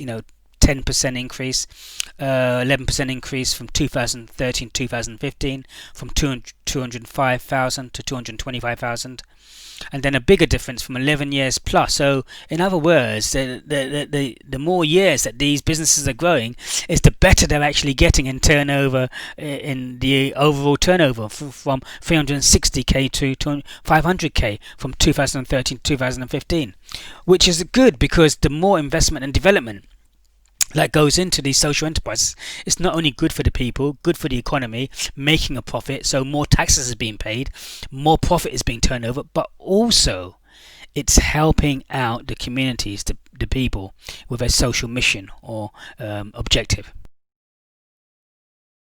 If we look at the areas now that these social enterprises are focusing in, we can see that 18% is within the education sector. Business support consultancy, 11%, 17%. Employment and skills, 14%. Retail, 12%. Social care, 10%. Culture and leisure, 9%. Healthcare, 9%. So, environmental recycling, 8%. Creative industries, 8%. So this is good. This is good because, these social enterprises are making a profit. They are employing people. They're kind of like humanitarian type entrepreneurs. They're micro and small type organizational entrepreneurial organizations. And even if you brought in Miles and Snow in terms of these type organizations, they're kind of like they're kind of like prospectors to a degree, but not to a heavy degree, but they're a crossover, with prospectors developing, looking at being creative in terms of doing what they're doing, and they have to be in order to be competitive. So, the social enterprise sector, in terms of the entrepreneurial type activities, shouldn't be dismissed. If we look at this, still out innovating the private sector. The number of social enterprises introducing a new product or service in the last 12 months has increased to 59%. Amongst small to medium organizations, has fallen to 38%. Making a profit, making a difference. In terms of this survey, it's showing that 50% of social enterprises reported a profit, with 26% breaking even. Almost all use the majority of these profits to further their social or environmental goals. 50% of all social enterprises reported profit in the last year, with 26% breaking even. 41% of all social enterprises are employing more than 12 months ago. So they're employing 41% are employing people, which is excellent. Okay. Whereas if you look at the private sector and you looked at the government definitions in terms of businesses, there was a much smaller percentage. The survey revealed that 24% of social enterprises are accredited living wage employers with ability to pay rising and direct relationship with turnover. The average ratio between the CEO pay and the lowest pay, is just 3.6 to 1. Very different of the FTSE 100 CEOs who have a ratio of 150 to 1. Again, paying fair 3.6 to 1 to a FTSE 100 where the CEO gets 150 to 1. If we look at the amount of finance applied for these businesses between 2015 and 2013, for 11 years plus, we can see 160k, whereas 11 years plus finance from 2013 was 100k. So amount of finance applied for and received. So we can see in 2015 there's more amount of finance for the older organizations, being received successfully. Again, the amounts for the lower years, 6 to 10, 4 to 5 and 3, are similar, apart from the 3 years and fewer, where the amount actually being received is actually lower. So, but for the businesses that are surviving and moving on, for the 4 to 5, 6 to 10 and 11, more importantly, shows that more amounts of finance are being received successfully, which then allows the business to grow. It allows the business to plan for cash flow. It allows the business to have a contingency fund and review various ratios and methods of doing business within their balance sheet in terms of the asset test and the cash stock turnover, and how solvent that company is in terms of their debtors, and so on and so forth. Again, medium amount of finance applied and received by type. Again, we can see how the finance is being received between 2015 and 2013. A larger amount now is being received on the mortgage of a person's business. Okay, and the mortgage on maybe their own individual houses. So these people are heavily invested in terms of putting up their own homes. Overdraft has been reduced between 2013 and 15. We can see that there's been a slight increase in terms of loans, and grants have been increasing by about 20,000 in terms of being received from 2013 to 2015. But the biggest significant change, I suppose, can be seen with the equity. And with the equity in 2013 as opposed to 2015, the equity has been reduced from 340,000 being received to a great deal less, of 57,000 in 2015 equity being used. So less equity is actually being used to fund the business.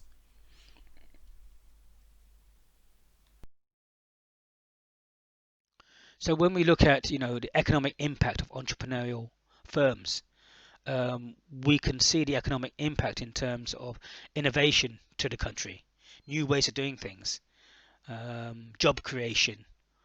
There are so many people who are employed within, as a sole trader or as a micro firm. It has an impact on society and impact on larger firms. Some of the key concepts, Ray 2015 defined the following as concepts as follows: enterprise, the application of creative ideas to practical situations; entrepreneur, a person who acts as an enterprising way, and who identifies or creates an acts or an opportunity. So that's the entrepreneur. So you've got the enterprise and you've got the entrepreneur. Entrepreneurship, the ability to turn ideas into action through the entrepreneur to the enterprise, entrepreneurship. Entrepreneurial management, applying entrepreneurial practices to the organization environment, including self-employment, new venture creation, and small business management. Managing in enterprising ways in corporate, public, and social organizations of all sizes. Opportunity, An opportunity is the potential for change, improvement, or advantage arising from our action in the circumstances where the value can be created. And we can look at some models of innovation. If we're looking at innovation, we've got either a technological push or market pull. Technological push is the push by the research and development, and then the manufacturing and the marketing. We can see this with the smartphones from Apple and from Huawei and Samsung. The research and development, new technical developments, manufacturing, and then the marketing, technological push. Because ultimately it makes life easier for the end consumer in terms of speed, in terms of online banking, in terms of films, in terms of games, in terms of all sorts of activities. Market pull, here we've got it the other way around, where you have the marketing being done, the research and development, and then the manufacturing, and then providing the product to the end user. Also, other cyclical models of innovation and interconnected cycles. I'm not going to go into too much detail in here, but at the heart of it is entrepreneurship. And even though you've got at the heart of it, you've got entrepreneurship, you've got a range of different things which are all connected in the process of entrepreneurship, getting things done, actually carrying out that business activity, which includes the product creation. It's not just the product creation, it's how you manage your whole business. It's technological research. What technology can you use in your business? Scientific explanation. What methods are available here, and market transitions. So we need to look at these, the customer side, social insights, technical capabilities, and technical functions, and see how they're all integrated within the process of entrepreneurship. Because if we think of it from an accounting perspective, all these things need to be taken into consideration. They say that the lifeblood of any business are new products, and without new products your business won't survive in the long term. And each product will have a product life cycle, from introduction to growth to maturity to decline. And if we think about it from an accountancy perspective, you have your cash flow, and most businesses can fail because they don't have enough cash flow, which leads into your profit and loss account. Your sales minus your cost of goods sold gives you your gross profit, minus your administration charges gives you your net profit. But it's in your you either increase your sales, sell the product to meet a need, that's great, that's fine. But then if your administration costs are too high, then you can actually make a net loss. Or if you're not making enough profit and your competitor is making more profit than you, then they have more resources to reinvest back into the business to give them a competitive advantage over you. So in order for your production, your processes, and your practices within the business of entrepreneurship needs to be taken, all these things need to be taken into consideration.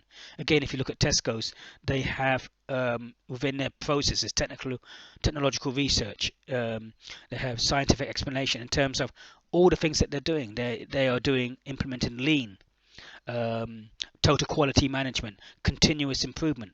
If you look at Zara started with one shop in Spain, and now they have nearly 2,000 stores. They turn over almost 20 billion US dollars in profit annually. And their success is not just based on selling a product, it's based on vertically integrating backwards, just in time management, utilizing 85% of their own factories and warehouses, changing the cycle time down from the catwalk to the idea to their shops, where they've got a different system in place by looking at market research to reduce that whole time down from 6 months to 6 weeks. So they're very, very successful in all their processes and practices, not just about the product and selling the product. It's the whole business of entrepreneurship, the whole process of entrepreneurship, which takes into consideration this cycle model of innovation and interconnected cycles. So kind of like all these things need to be considered when looking at entrepreneurship. We looked at different stages. Not going to go into too much detail here, but one of the questions said looking at the sequence and stages of entrepreneurship. You know, you know, one sequence of events, taking it from one source from Pearson's 2019 state. There are various stages, including recognizing opportunities, and generating ideas, opportunities and ideas, looking at a feasibility analysis, and then developing an effective business model, and then carrying out a competitive analysis, looking at the marketplace and looking at um, you know at Porter's five force model, for example. you know Next stage would be to completing a business plan, and then this would be followed by the preparing the proper ethical and legal foundation. How are you going to set the business up, and assessing a new venture's financial strength and viability, followed by building a new venture team and gathering financing or funding. So these you can see as a loose set of stages for the entrepreneurial process. So now we are going to look at evaluating the impacting on the growth and sustainability, on an idea, innovation, or creative solution. So I've worked for many companies. Worked for Cope and Timmins, auto accessory, gardening products. I worked for Style Home Interiors, curtain poles. I worked for Cope and Timmins. I worked for many companies, many colleges, and so on and so forth. And what I know is that the lifeblood of any company is going to be their new products. And you've seen, whether it's tourism, whether it's hospitality, whether it's a business or product or service, every product will have their life cycle in terms of the introduction, growth, maturity, decline, or extension. But nevertheless, you still get to a decline in a product. The iPhone 3. Well, no one has an iPhone 3 now. I don't know what iPhone we're on now, but the products are continually changing and developing and evolving. And so the question is, how do you look at what is the growth and sustainability of an idea? How do you get sustainable ideas, innovation, or creative solutions? And how do you keep this going? Well, it is true to say that you can have some great people, and you can have some great people within an organization, and these great people can come up with great ideas. But the question is, how do you keep coming up with these great ideas? Because sooner or later, people are going to run dry of coming up with these ideas. So what I have learned is that there needs to be some process of some systematic way of getting loads of ideas in and developing them and making the whole process sustainable by adopting a logical approach to this. And I only know this because of the companies I worked in and the amount of new products we've had to develop and come up with and launch on the marketplace, and being part of either coming up with the ideas myself or coming up with the ideas in relation to a team of people where we've come up with these ideas. And I went on this course which was partly funded by the government, partly paid by the organisation, and we went of a team of 4 of us on this course, and this course developed a process in terms of how to develop new ideas. And this process, even though I can't because it would take too long, but I am designing a course for this new product development course in terms of sustainable ideas, innovation, creative solutions. But I'm going to run through the basic kind of areas of this process. And this process had various stages to it. And this process was meant to be incorporated within an organizational structure so that you had sustainable ideas, innovation, and creative solutions, and a whole range of it. So anyone could come in, as long as they had the right attitude and mind frame, they could actually be part of this process to churn out new products and ideas within the organization. And the first stage included mapping out in terms of 3D modeling of an organization. I'm not going to go into all the details of these different stages. I'm just going to mention the different stages now, but I have developed a whole course on this whole process. So the first stage includes 3D modeling, and the 3D modeling is based on the company itself, the company's products, and all the different types of products, the product ranges, the features, benefits, and modeling it out in terms of the whole organization. The next stage included a systematic idea generation portfolio. Following that, this led on to brainwriting, taking the ideas now that you now had and developing more information added on to this idea. The next stage included kind of creating creative development of the ideas, taking into consideration other information, other technologies, other markets, and so on and so forth. And so this led on to creating mind maps. Following mind maps, which provided more information in terms of the product or service, this led on to a preliminary investigation. The preliminary investigation then led into a more detailed interrelationships with additional information. This then led on to the development using quad sheets, which then followed with additional and more creative concept development of the product or service. You can see we're going through a process. And then after we finished with the creative concept development, kind of refining the product even more, then we led on to problematic questions. And these problematic questions would then give us more information whether or not it would actually be something that we would move forward or not. We would put on as a front runner or a back burner. And then later on you'd do another report to find out which ones we wanted to go forward. And all of this information followed a process, and this process was detailed and technical. But what did the process involve? Well, we went on this course, and this course was 6 months, and there was 4 people who were on this course. And we would go once every 2 weeks on this course for 6 months. And the 4 people that were involved was the creative director, the production director, the research and development CAD personnel, and myself, the marketing manager.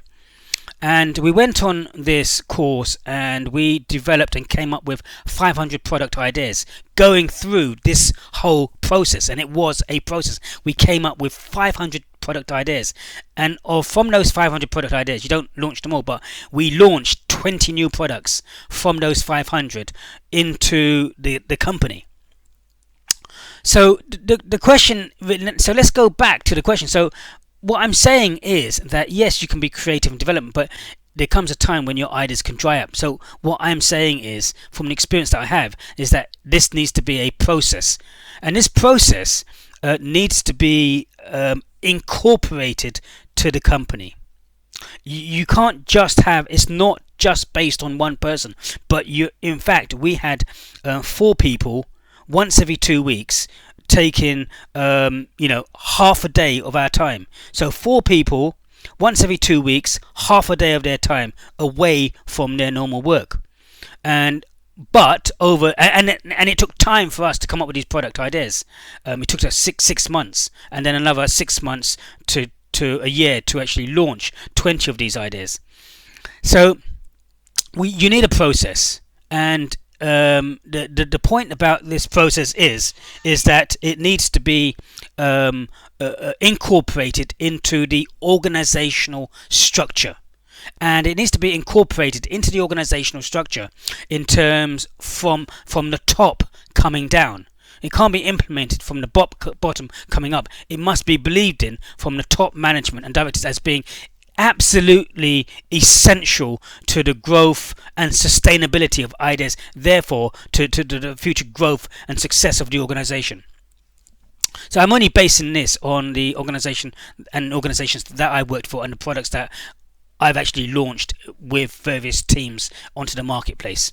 In the auto accessory business, in the gardening business, in the mechanical security locks business, and also in the soft furnishings business for various different companies.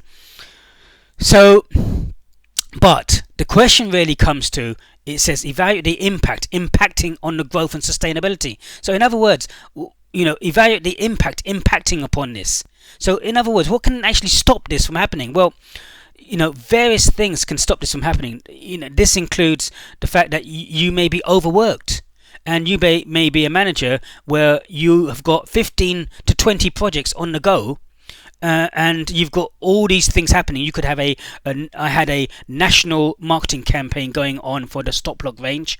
I had promotions going on, display units going on, information that had to be produced, display units for the reps, information and promotions that had to be provided for the reps for the independent retail stores, and also promotions that needed to be completed for the nationals like Halfords, B&Q's, Texas. At those times, some of these stores don't exist now, but at that time these stores were there. Argus, A1 Motor Stores, Motor World up north, and so on and so forth. As well as producing all the repackaging, promotions, displays and information for the exports, display modules of a giant stop lock for being shipped to Germany in Automechanica, or to the exhibition at the Sands in Las Vegas in America. So you've got countless amount of work going on. You've got a time pressure in terms of achieving all these things, and the amount of pressure that you have, and all these things in terms of work, in terms of time, in terms of pressure, in terms of doing all these other things, and then you're supposed to take half a day off and relax, clear your mind, and then focus on these new products. It is a difficult task to do when the higher management are putting all these pressures on you. Very, very difficult. In addition to that, it needs to be embedded within the culture of the organization to say that these are the steps that you need to take, because some of these steps are actually very long-winded. You could possibly simplify some of these steps, and that's fine, but some of these steps and stages involves a lot of detail, a lot of information, a lot of research to go and find out more information on this. And do you have that organizational culture? Do you have the systems in place? Because when we came back with these new systems, we didn't actually incorporate these systems. We didn't actually set these systems up within the organizational structure to have it automated, have it systematic, whereby everyone would do it at this time. And also, if you don't have the systems, you don't have the culture, and you've got too much time and pressure in terms of the current work that you have and timescales, you can't think creatively. You cannot think creatively because your mind is too distracted with other projects. So, when you're looking at this in terms of the impacting upon the growth and sustainability, it really needs to be implemented within a systematic process. It needs to be adopted in terms of the organizational culture. It cannot be to such an extent whereby your work is too pressurizing, so you cannot think creatively. So all these issues need to be taken into consideration, because when we came back, yes, we implemented these ideas that we had, but then we didn't continue the whole process on an ongoing basis. And because no one had the time to do it, no one had the time to sit down so we could do it on a regular basis. It wasn't incorporated, it wasn't systemized within the organizational culture of the company. So these are the issues that are impacting upon the growth and sustainability of an idea, innovation, or creative solution, and it stops you thinking creatively. I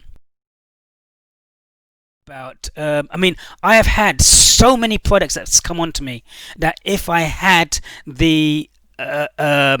if I had followed the process, if I had been given time and wasn't under too much pressure where I could think creatively, then I could have developed new product ideas. I can tell you that in the early 1990s, I had the first sat nav in my hands, but I can tell you that the director and his staff came to see me, and we had spoke on the phone, and he came, it wasn't the sat nav as you see it today.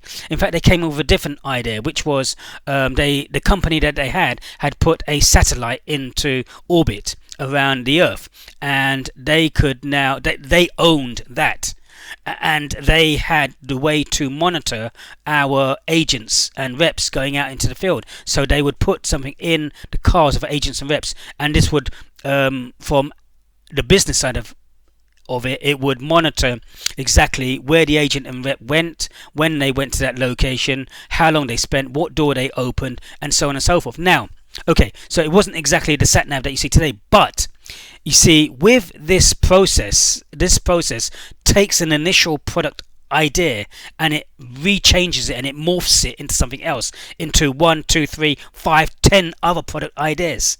And the point being is that I had this and many other product ideas in my hand, and if we had taken this in a systematic process and put it through the mill and gone through the whole process, then we would have changed it and morphed it as like we had done with the other products that we had taken. So all I know is I've had in my hands many different times great product ideas, but because we couldn't follow this system, because we were under too much pressure, because we didn't have time to think creatively and run through this same process, because it wasn't embedded in the organizational culture, it just never materialized. And yet we had it in our hands to make a game changer in the organization. But at the same time, we needed the top management and the directors to believe in terms of what we were doing, but to give us the time to spend on it, to change things. But we weren't given that time because everything was too pressurized in terms of a long-term view. The cash flow was tight. The organization, if sales were declining, then we had to focus our attention elsewhere to try and get those sales up. It was all very too short-term view. So again, evaluate the impacting on the growth and sustainability. You need all these things in place within an organization in order to make it happen. And I know firsthand, because I've had so many ideas that have come my way, but haven't had the time to develop them. I worked on, again, when I first started for this company, Metro Products. It's now called Saxon Products because Saxon Products bought Metro Products. But when I worked for the company in the early 1990s, it just had one stop lock, and stop lock was a mechanical steering wheel immobilizer. And at that time, the company was turning over 4 million. But by the time, and this one product that I marketed, stop lock, we didn't have this range at that time. Again, I developed this range not just by myself but with a team of people. It didn't have the light on it at that time because I had to carry out research to find out what the features and benefits were and how we could upsell the product and what we could do to meet customers' needs. So this was a stop lock is a mechanical steering wheel device that you put on your car, and then once on your car, you can't drive with the stop lock on because it hits against your knees. And the stop lock had a steel bar in the middle, soft outer covering, had a yellow casing, polycarbonate combined with ABS, so it's a tough kind of outer case covering that is used in aerospace. It had a tumbler lock with 10,000 different variations with 3 different keys. It had side bars, internal integral bars as well to stop people prizing it from the middle. Couldn't be opened with any 2 identical keys. And it had then later on we developed it and we put a light in it, a flashing light, so that people could see it. And the premise was that if you have one car with an immobilizing on and one car without an immobilizer, then a thief would predominantly go for the one that was easier to crack, which would be the one without an immobilizer on. And then we developed the range with a stop lock, which was priced at around $29.99. Then we brought in the a lesser model stop lock, which was priced at $19.99, which is not here. They don't have this one here. And then we went up market and we had a stop lock pro, which was $49.99 predominantly. I don't know what the prices are now, but these were the prices back then. So we had $19.99, $29.99 and $49.99. So we moved up market, and then we moved into other areas of security: wheel nut locks, bike locks, motorcycle locks, and then we moved into other areas with the stop lock brand because we were producing more again. But this is new product development.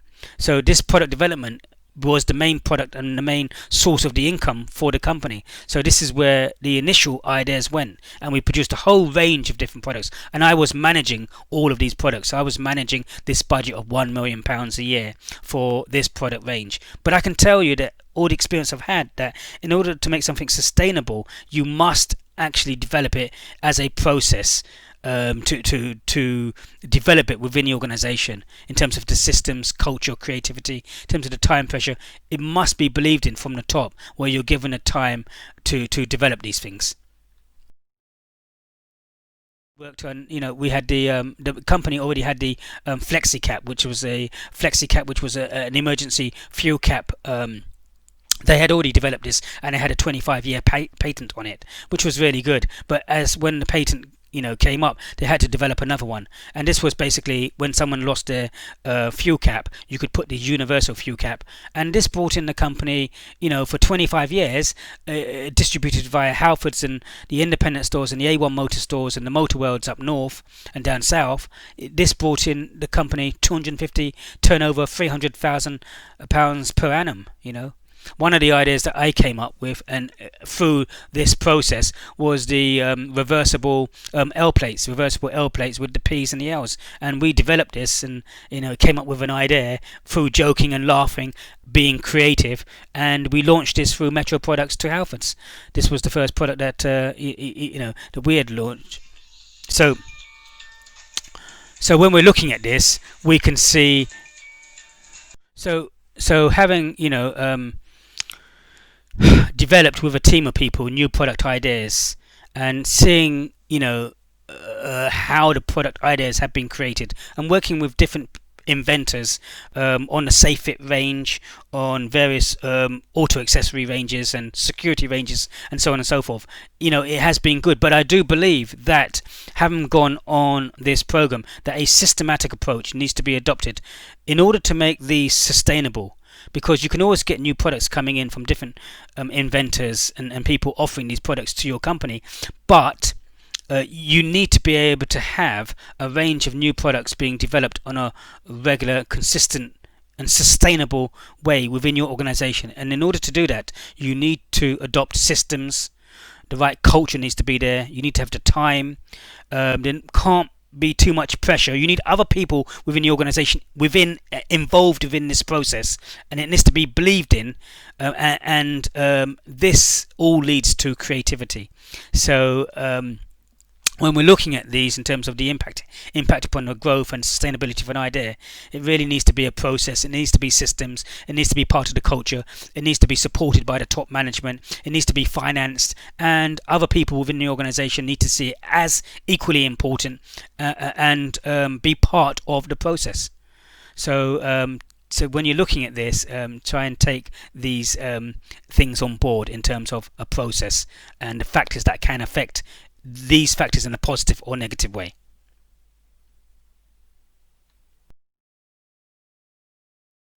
Now we look at the entrepreneurial process, and we've looked at entrepreneurship, and we've looked at entrepreneurs.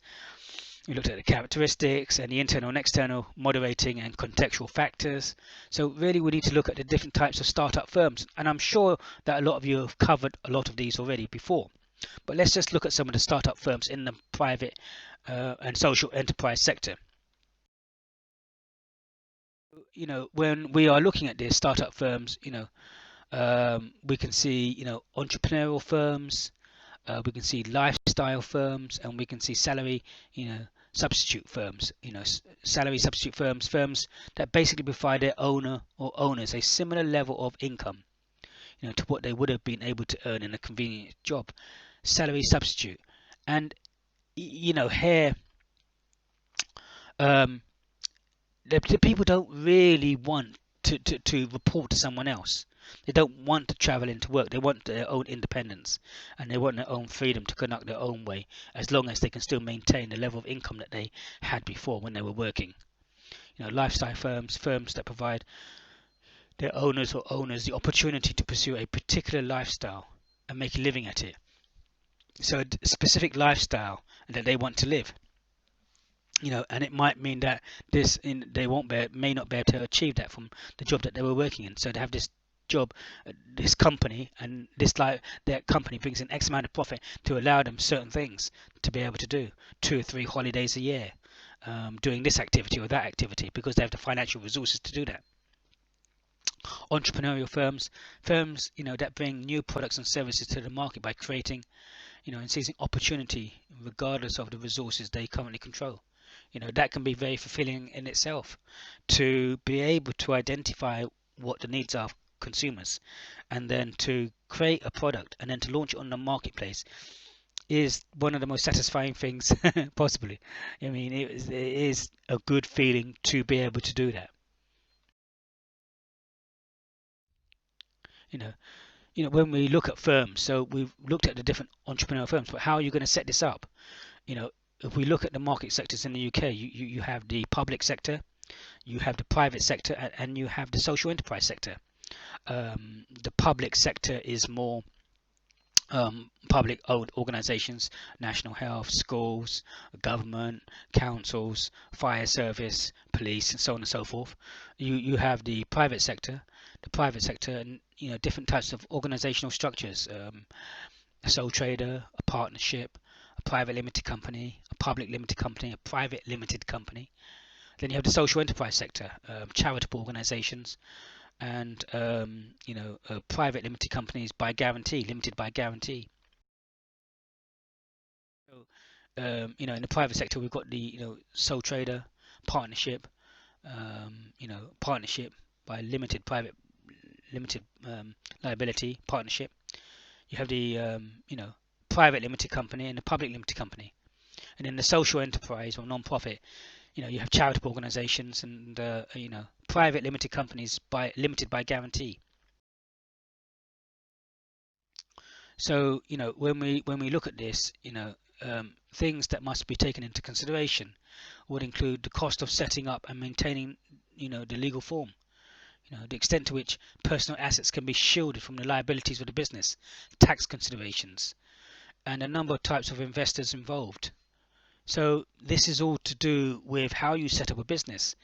If it's going to be limited liability or non-limited liability, if you're acting as a sole trader, or if you're acting as a partnership, how are you going to set this business up? Because each of them have implications in terms of cost of setting up a limited liability company, but the advantages of a limited liability company in terms of limiting the liability of your debts to the company itself, because the company is seen in the eyes of the law as a separate legal entity, and you are not seen to be the owner of the company.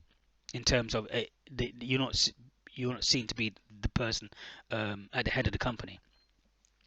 So the company itself is a separate person. So you are not that person. The company is a separate legal entity. And so if the company had debts, then as long as you don't have, as a director, ties into you being responsible for those debts, then as it would stand, the company would be responsible for those debts. And if they had debts and the bailiffs came in to try and recuperate those debts, then they could only take the assets of the company, and they couldn't come to your own personal home to take your own personal goods. But then going ahead and setting up a limited liability company means you have to register, you have to fill out a memorandum of association, articles of association, statement of compliance. You need to fill out the list of registers of the registered shareholders, the list of officers in the building, complete and document sign the new document name, and a variety of different documentation, which are pretty standard because you can buy them off the shelf, and so they can be all done for you, so that's not too difficult. But you still have responsibilities in terms of making sure once a yearly that you fill out and you provide your profit and loss account and balance sheet, and sending them to Companies House as well as to the government in terms of their 365A form. And also, you could then, as a limited company, be depending upon your profits, have to pay taxes and the different tax rates depending upon which industry you're in. So and what the tax rate is at the moment. So you need to bear in mind, what system you want to go for and why. So let's have a look at some. So again, some of the advantages and disadvantages. You know, creating one is easy and inexpensive. The owner maintains complete control of the business and retains all the profits. But as a self-employed person, he would need to obviously declare his profits and his expenses, and pay a certain amount of tax as an individual at the end of the financial year. At the end of the year, business losses can be deducted against sole proprietors' other source of income, and also if you have um, the business is easy to dissolve. There's another advantage, and it's not subject to double taxation. Okay, and disadvantages include, the liability of the owner's part is unlimited, so it's not limited. Which basically means that if you took out a £10,000 loan and you have assets like your house and furniture and so on and so forth, and your business goes down, you're still liable to pay that loan that you've taken out as an individual. So, it could go to court, the bailiffs could be called in, and they could come to your house to take your assets that you have in your own home. The business relies on the skills and abilities of one single owner, to be successful. Of course, the owner can hire employees, but, who have additional skills and abilities. Raising capital can be difficult. The business ends at the owner's death or loss or interest in the business. The liquidity of the owner's investment is low. Partnerships, you know, generally speaking, when we're looking at partnerships, creating one is relatively easy and inexpensive compared to a corporation or a limited liability company. The skills, abilities of more than one individual are available to the firm, so that's good. You've got more people involved in there. Having more than one owner, it will make it easier to raise funds. Business losses can be deducted against the partners' other sources of income, and then it is not just subject to a double taxation. But the primary advantage is that it's not just dependent upon one single person for survival. And the primary disadvantage is that all the partners are liable for the partnership's debts and obligations, so they can come after whoever has the money to pay.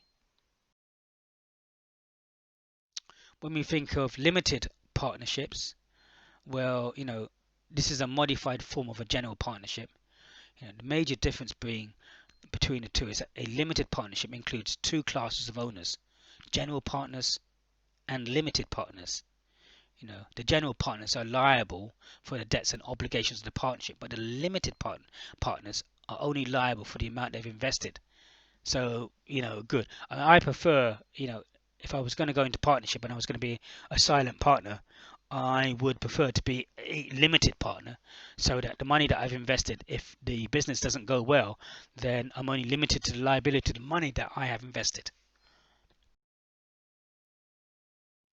When we look at a limited company, this is the corporation. It's a set of legal entity organized under the authority of Companies House. So Companies House Act 2006, in terms of a company, completing all the necessary documentation, and you do get limited liability, which can protect you as an individual. But there is various documentation that you need to complete. The memorandum of association, articles of association, statement of compliance, list of shareholders, list of officers in the building, and various other documentation as well. And that needs to be updated once a year, otherwise fines can be given, as well as full set, you know, amended sets of accounts can be submitted to Companies House. You don't have to have the full set of accounts being shown on Companies House. And also you need to submit your accounts, which is done in a slightly different way to the account, how you do the accounts at Companies House, because in the profit and loss account, on the accounts, you can have the depreciation in the profit and loss account, in the administration costs in the profit and loss account to Companies House. But when you do the depreciation going to the government, you don't put the depreciation in the profit and loss account. The depreciation is done outside of the not within the profit and loss account, so it's calculated slightly differently, but it all adds up to the same. Disadvantages of a limited company: setting up and maintaining is more difficult than a sole trader or partnership. Business losses cannot be deducted against the shareholder or other sources of income. Income is subject to double taxation, meaning that it is taxed at the corporate and at the shareholders level. Small, shareholders typically have little voice in the management of the firm. And the tax accounting can be complicated.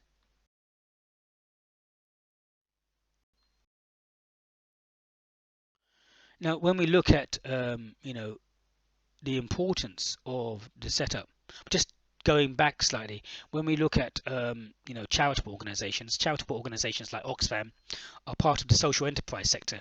And the social enterprise sector, the setup there would be a setup by guarantee. So they are guaranteed legal entities, and they don't pay any they don't have any sources of profit, so they don't pay any tax, and they don't have any retained earnings that go into the equity side of the balance sheet. Whereas a private limited company by guarantee in the social enterprise sector can make profits and will be taxed and can have retained earnings that go into the equity side of the balance sheet. So normally in the balance sheet you have the current assets plus fixed assets plus current assets, which gives you your total assets, which will equal your total liabilities plus equity. And your equity, you can gain from the investors that have invested money into the company and the shareholders, as well as retained earnings that go back into the balance sheet. The main difference between the social enterprise, private limited by guarantee company, which are making a profit, which you could say is the same as a limited company in the private sector, but the difference being that the private limited company by guarantee in the social enterprise sector, in the memorandum of association, will state the core mission vision of the organization being a social enterprise, and there will be certain restrictions in terms of what they can and can't do. Okay, so now let's look at the importance to the UK economy. The importance of small to medium enterprises to the UK economy includes that the service industries accounted for 74% of businesses, 79% of employment, and 71% of turnover. So we can see, in terms of the small to medium enterprises, there's a huge amount of service industries with a huge amount of employment and a huge amount of turnover. Manufacturing sector accounted for 5% of businesses, 10% of employment, and 16% of turnover. And there were 351,000 business births and 246,000 business deaths in 2014. SMEs to the UK economy. There were 5.4 million businesses in the UK. Over 99% of businesses are small or medium. Okay, 99% of businesses are small or medium. Therefore employing from 0 to 249 people. 5.1 million people, 95% of businesses were micro businesses employing 0 to 9 people. Micro businesses accounted for 33% of employment and 18% of turnover. So when we look at small to medium enterprises, we can see that. But even if we take micro and small enterprises will represent 99% of businesses. Throughout the whole of the UK businesses. In London there were 1,434 businesses, per 10,000 resident adults. In the North East there were 629 per 10,000 resident adults. So new records for entrepreneurship in the UK. High levels in growth in Yorkshire and Humberside and the East Midlands. 581,000 odd businesses were registered with Companies House in 2014, beating the previous record of 526,000. So it's definitely an increase from 2013 and 484,000 in 2012 of entrepreneur type firms of the micro level. You know, new records for entrepreneurship in the UK. London and South East, maintain entrepreneurial powerhouse status. For 184,671 businesses. You know, Birmingham tops the best performing cities out of the southeast, 18,337. And entrepreneurial activity in Manchester booming, making it the hotspot of the north, 13,054. So we've looked at these type. We kind of gone through. We started off talking about entrepreneurship and then went back onto entrepreneurs, looked at the characteristics and skills, and then the internal and external moderating factors and contextual factors of motivations of entrepreneurs and why they do what they do. We've kind of looked at the different types of entrepreneurship and their structure. The cyclical circles, the processes. It's about a business activity, getting things done. Now we can look at the different, and then we looked at the different types of setups in terms of sole traders, partnerships, private limited companies, private partnerships, public limited companies, and social enterprise organizations. And now we're kind of looking at, so we set the business up. Now we're talking about the different types of, typologies of entrepreneurs. And this one we look at Miles and Snow 1992, how you look at the different views in terms of how companies could kind of like adapt themselves in terms of what type of what is their culture, what is their mission, how are they going to act and how are they going to behave. And Miles and Snow looks at kind of like 4 different strategy types of organizations. They look at the prospector, the defender, the analyzer, and the reactor. And the prospector is like the company that's really going for innovation and growth. They're looking for searches for new markets and new growth opportunities, and thus they encourage risk taking. The defender, they kind of like sit back a little bit and they defend and they protect their current markets. They're protecting their cash cows, maintain stable growth, and serves current customers. The analyzer is currently looking at and analyzing the market. They're looking at customer markets and current customers and satisfaction with moderate emphasis on innovation. Moderate emphasis on innovation. The analyzer. And the reactor. The reactor is a risky one. There's no clear strategy. Reacts to changes in the environment. Drifts with events. They react to what is happening out there. So you can read that on the slides. Not going to read that. The analyzer, second in strategy, they adopt a matrix structure, dual technology core, and more of a mechanistic type structure, single core, cost efficiency type technologies.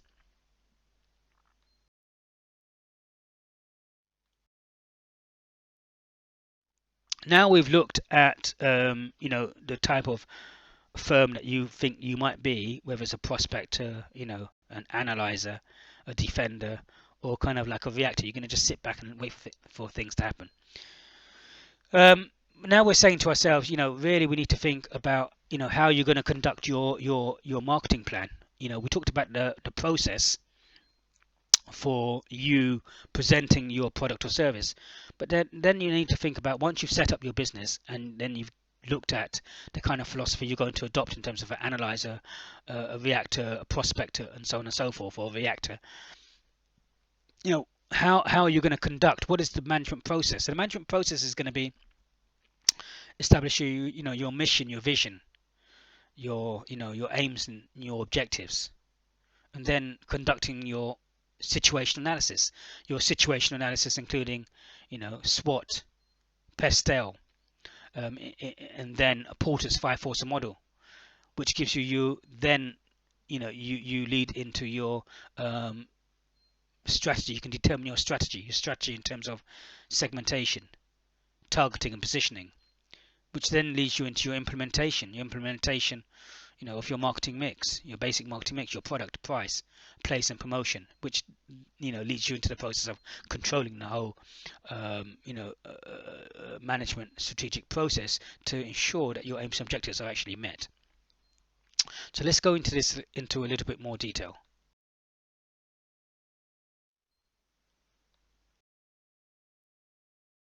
The mission. What are you trying to achieve? What is your business? What are you going to be doing over the next years? Your mission goal, mission statements, and the objectives and goals of an enterprise. So we need to look at what your Google to organize the world's information and make it universally accessible and useful.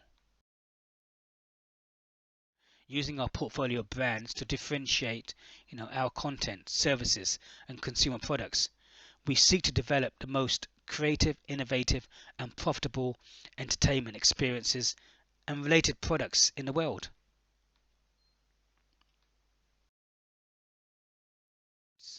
Our aim is to provide a fun and safe environment where our customers can enjoy food made with quality ingredients at affordable prices. If we look at the Tata Power in Mumbai, India, mission, we will become the most admired company delivering sustainable value by being the supplier and partner of choice, achieving excellence in safety, operations, and project management, focusing on the culture of sustainability, ensuring growth and delivering value to the stakeholders, caring for the community, their mission and their objectives. So, when we're looking at that, the next thing we have to say, well, after you've done your mission and your aims and objectives, you're saying to yourself, we need to do really a situation analysis. So we need to look at SWOT. And SWOT you've done before. If we look at this example here, SWOT, college, internal factors and external factors. You're saying to yourself, well, strengths, weaknesses, opportunities and threats. Strengths and weaknesses being internal to the business and opportunities and threats being external to the business.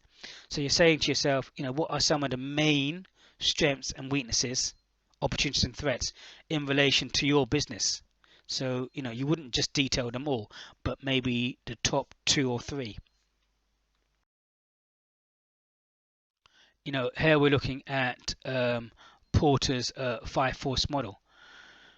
Porter's 5-force model includes the threat of new entrants, threat of substitutes, bargaining power suppliers, bargaining power buyers, and rivalry amongst competitors. So we've got Porter's 5, and so in the middle we've got rivalry amongst the competitors. At the top we've got threat of new entrants. On the right we've got bargaining power buyers, bargaining power suppliers, and threat of new substitutes. With the threat of new entrants, we're saying, time and how easy. What is the threat of other companies coming into your marketplace? If you're looking at the airline industry, well, competitors coming in the industry, new competitors coming in the industry, the threat of new entrants is going to be low because the investment, the time, the integration in terms of developing everything, in terms of the packages and where they want to go and the flight lines and so on and so forth takes a lot of time and investment, and having the planes and the infrastructure and everything is very costly. So the effect of new entrants here would be very low. Bargaining powers of the buyers, who has the power? This would depend on the number of customers, the size of the orders, differentiation between competitors, price sensitivity and cost of changing, because whoever has the power, if the customer can change and switch from one product to another, then you don't have the power, so you can't set the prices that you want. Substitutes, again you need to look at the cost of change. Is the threat of substitutes high or low? This will depend on substitute performance, if the performance is good or bad, and if the cost of change is high or low. So if the cost of change is low and the substitute performance is good, then the threat of substitutes is high coming into this marketplace. bargaining power of suppliers, the number of suppliers, the size of the suppliers, and your ability to substitute, and the cost of changing. So, who has the power? Who can negotiate with the suppliers to not just negotiate on the price, but negotiate in terms of the quality and the standards, and also integrating those people with yourselves as well. Who has the bargaining power? And rivalry amongst existing companies, number of competitors, the quality of differences, other differences, and switching costs and customer loyalty. How competitive is the industry? Which could be a factor why you may not want to get in the industry, or maybe why you want to leave the industry.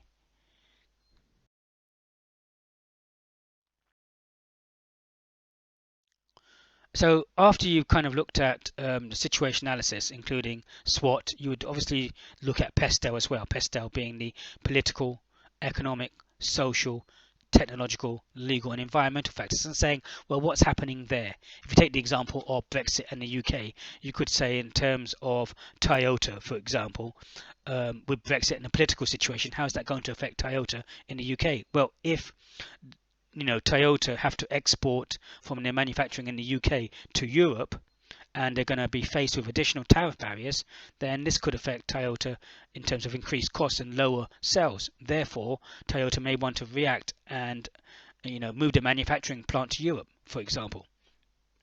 After you've looked at the the situation analysis, including SWOT and PESTEL and Porter's 5 Force model, the next thing you want to think about really is the marketing strategy. So the marketing strategy is going to be based on 3 parts. It's going to be based on your segmentation first, and then your targeting, and then your positioning in relation to your competitors. So segmentation has 4 different areas.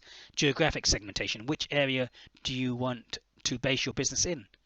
Demographic segmentation, how are you basing it on? Age, gender, occupation, social economic groups.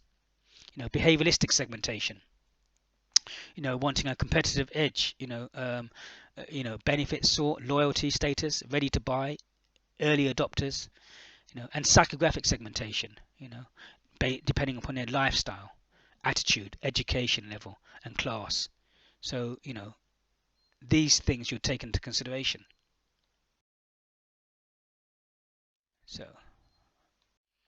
So if we look at a little bit more detail in terms of segmentation and customer demographics, we're saying to ourselves, what some of the demographics are you going to be focusing on? Are you going to be focusing on age? Then if you are, then you need to split down the age categories, all the age categories that are available, from 0 to 14, 15 to 25, 26 to 35, and so on and so forth, depending upon what your age categories are. Family status, occupation, gender, male, female, or other gender classifications, statistical information,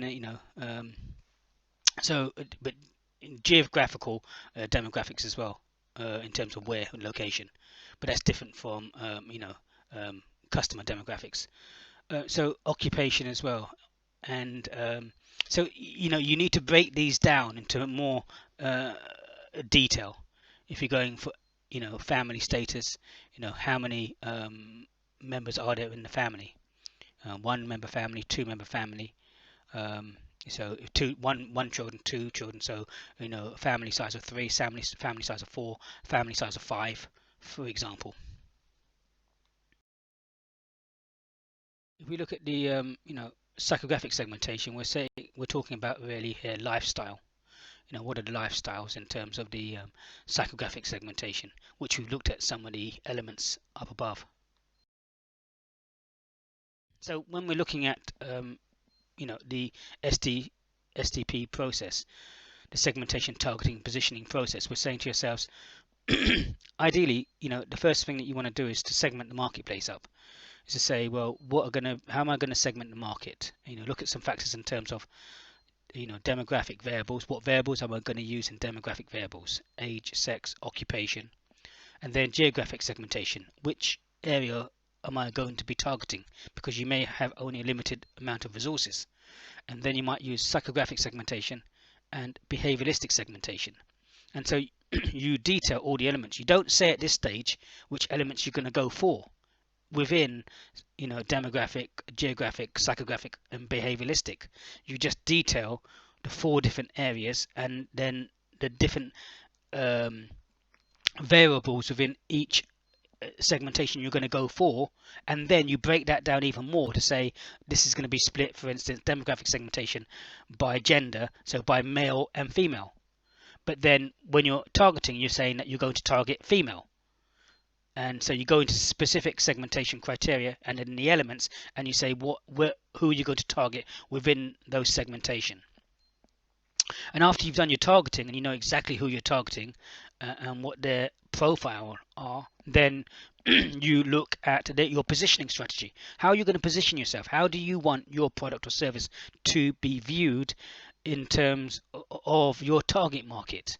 So if we look at Lucozade in the 70s and early 80s, Lucozade was seen as like a health drink for someone who was ill to get better. So I know when I went to the doctors once and I was a child, the doctor prescribed me having Lucozade.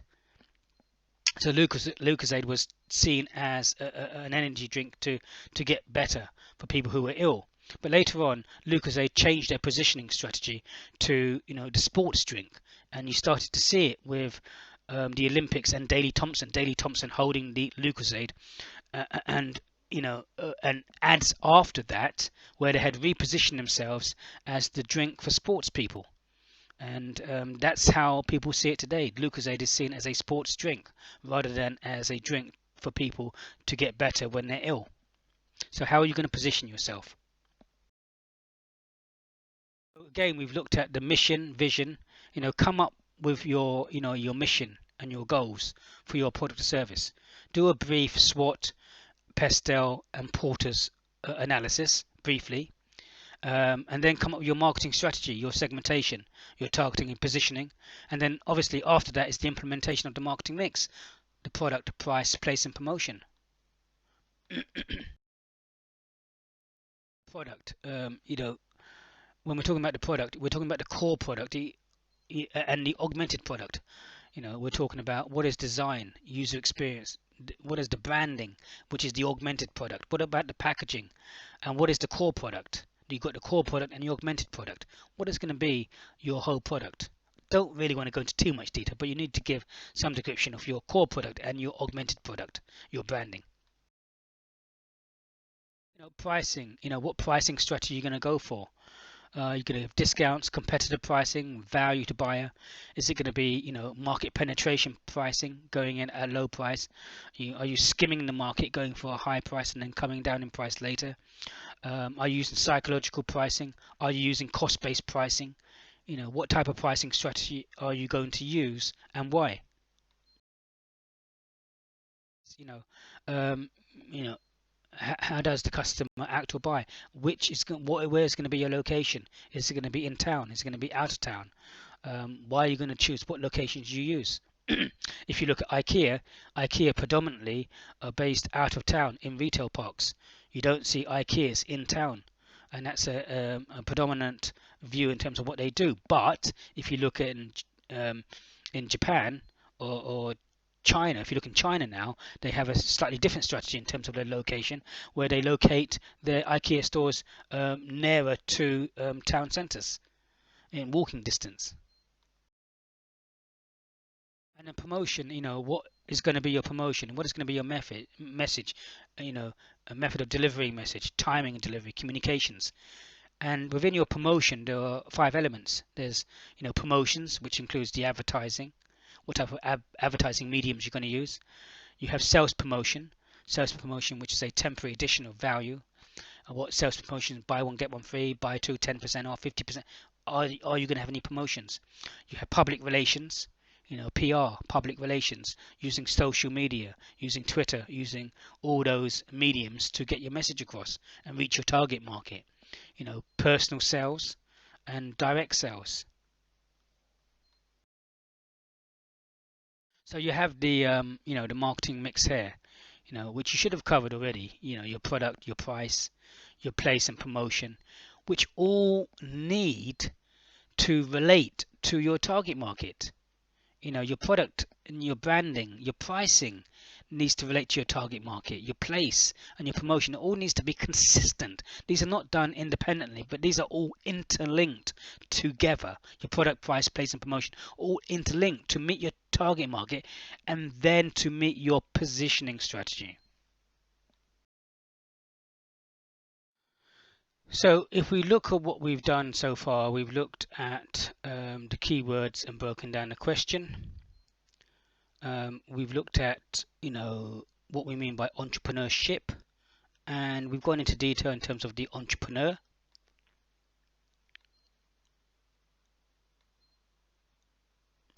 We've gone into the internal and external contextual and moderating factors that affect entrepreneurs, as well as reviewing motivations, explicit and